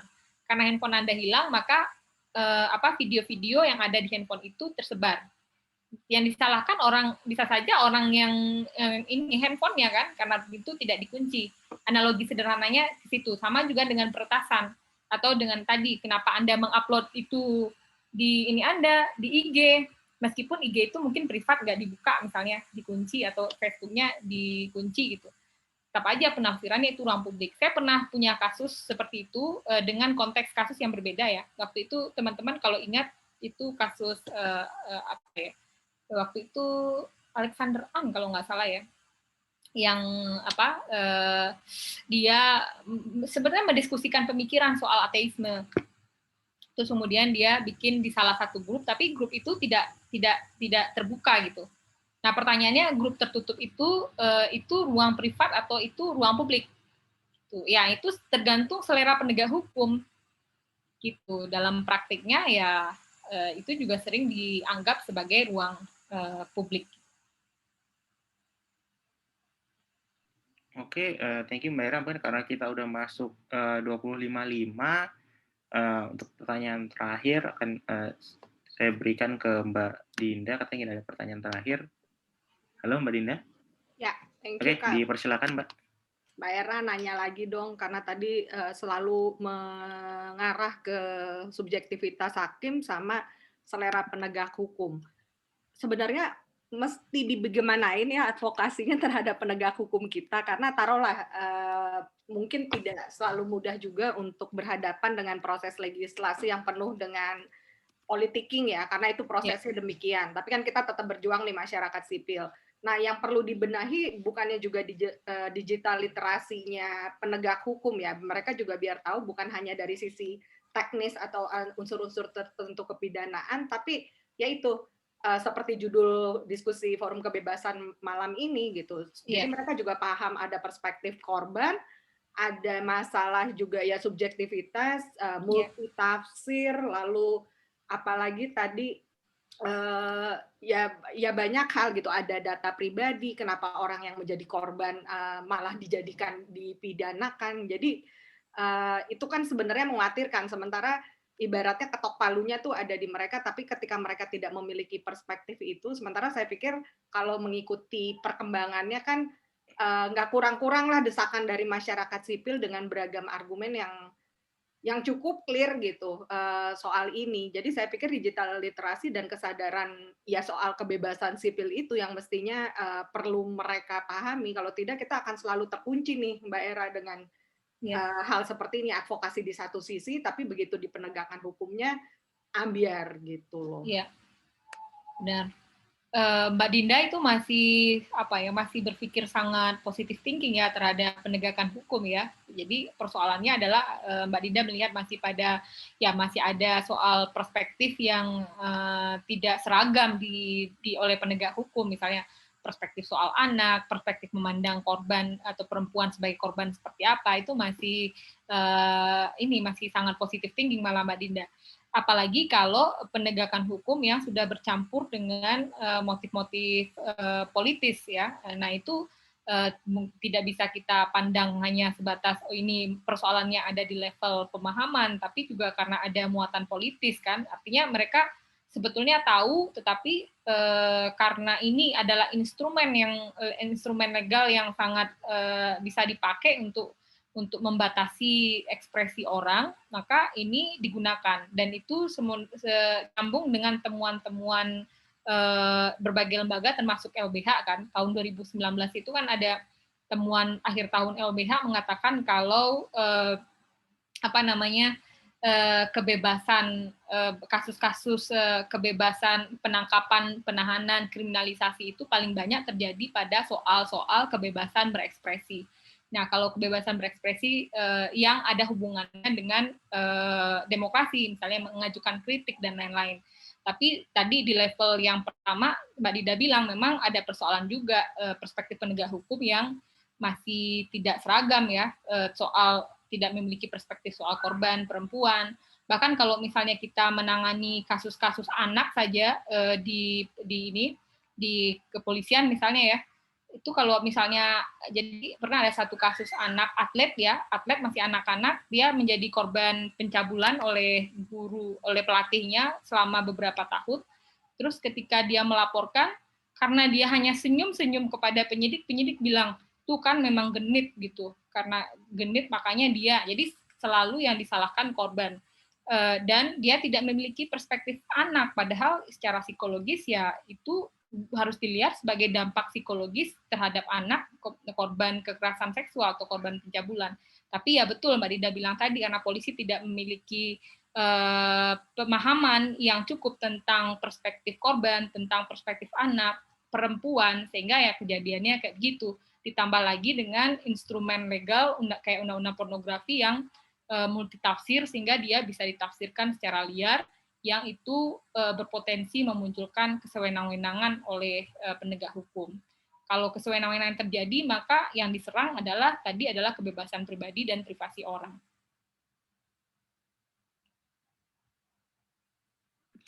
Oke, thank you Mbak Era. Karena sudah sampai jam 9, kalau misalnya Mbak, ini tadi mungkin pertanyaan pertanyaan terakhir sekaligus closing statement dari Mbak Era, kalau Mbak Era nggak keberatan. Nah, terkait dengan perlindungan bagi korban yang HP-nya hilang dan victim cyber, nah ini ada possibility perlindungan Mbak, atau ada payung hukumnya nggak untuk melindungi korban-korban yang, kalau misalkan dia bisa kena Mbak, tapi dalam hukum kita ada nggak sih Mbak, kemungkinan bahwa korban yang HP-nya hilang atau device-nya hilang itu bisa terlindungi gitu. Ada payung hukumnya nggak untuk melindungi mereka? Dan mungkin sekaligus juga closing statement dari Mbak Era. Thank you Mbak. Ya, terima kasih. Ini pertanyaannya pada dalam konteks hubungannya dengan undang-undang pornografi ya, hilangnya handphone dalam konteks undang-undang pornografi dan undang-undang ITE. Mungkin ada baiknya langsung lapor. Jadi begitu kita kehilangan handphone, langsung membuat laporan, dan laporannya disimpan. Jadi kalau kita ngelapor polisi itu kan biasanya ada tanda bukti laporan polisi ya, itu jangan sampai hilang. Karena kasus Anda mungkin tidak terjadi hari ini, tapi 10 tahun yang mendatang, ketika misalnya Haikal sudah menjadi seorang politisi atau pengambil kebijakan apa gitu ya, kasusnya bisa muncul pada tahun itu kan, tapi ketika itu terjadi, Haikal bisa bilang, ya saya pernah kehilangan dan ini bukti laporan polisi. Gitu. Saya kira itu, tapi juga jangan terlalu berharap bahwa ya handphone kita kembali nih, polisi akan benar-benar menemukan handphone Anda yang hilang, tapi setidaknya itu untuk memproteksi diri ya, bahwa memang pernah ada kejadian Anda kehilangan handphone dan kemungkinan file-file di situ diretas atau disebarkan tanpa persetujuan Anda gitu. Saya kira itu. Iya, thank you Mbak Era. Mungkin kalau ada tambahan closing statement dari Mbak Era kah? Iya, sekarang begini, undang-undang pornografi ini memang sesuatu yang harus kita kritisi, kita terus dengungkan penolakannya, meskipun saya yakin tidak mudah karena kita selalu diperhadapkan dengan moral, dengan nilai-nilai religiusitas, seolah-olah kalau kita menolak undang-undang pornografi, kita diasosiasikan mendukung pornografi, dan ini memang berat. Di undang-undang serupa jenis ini juga kita mengalami persoalan yang sama. Tapi kita tidak boleh patah arang. Diskursus semacam ini jangan-jangan bisa membuat undang-undang ini kemudian nggak operasional, tidak bekerja. Dan tapi di sisi lain kita tetap harus mendorong adanya perlindungan bagi korban. Kayak sekarang ada kasus yang terjadi, kita tetap harus memberikan narasi tanding ya, sehingga publik juga membaca tidak hanya narasi dari satu pihak gitu, sehingga ada keseimbangan informasi, keseimbangan narasi, sehingga orang tercerahkan juga dengan berbagai wawasan sudut pandang. Dan kita juga perlu tadi undang-undang tentang keamanan data pribadi dan undang-undang penghapusan kekerasan seksual, itu adalah salah dua kebijakan yang harus kita dorong semaksimal mungkin, karena ini sudah mengancam siapa saja, relate dengan semua orang, karena hampir semua orang sekarang menggunakan teknologi, sehingga saya kira semua orang berkepentingan untuk mendorong 2 RUU itu. Dan saya kira itu kita perlu saling belajar bersama, termasuk saya sendiri perlu belajar dari kalangan milenial ya, bagaimana menemukan cara yang bisa berkomunikasi secara efektif kepada publik, terutama terhadap soal-soal yang kayak begini nih, yang selalu diasosiasikan dengan kualitas moral tertentu. Terima kasih. Oke, thank you Mbak Era dan teman-teman. Dan mungkin sebelum saya tutup, kalau teman-teman nggak keberatan, kita bisa foto bareng. Kalau untuk teman-teman yang nggak keberatan, mungkin bisa nyalakan videonya. Kalau yang mungkin lagi berhalangan tidak bisa nyalakan video juga tidak apa-apa. Oke, sebentar. 1, 2, 3. Oke, sekali lagi. 1, 2, 3. Oke, thank you teman-teman, dan khususnya thank you banget buat Mbak Era nih yang sudah bersedia menjadi pemateri di diskusi kali ini. Haikal tadi yang untuk kasus anak, nanti ini aja, kasih aja nomor handphone Mbak, biar kalau diperlukan bisa japri atau gimana. Oke. Thank you Mbak Era, dan thank you teman-teman.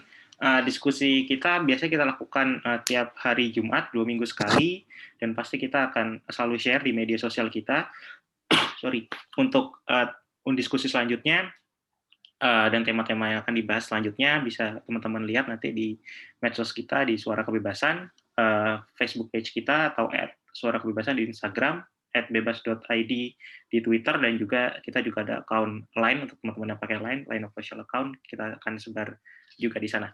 Thank you banget Mbak Era, dan thank you banget teman-teman semua untuk waktunya dan sudah bersedia hadir di diskusi kita kali ini. Sampai jumpa di diskusi webinar Forum Kebebasan selanjutnya. Thank you. Thank you.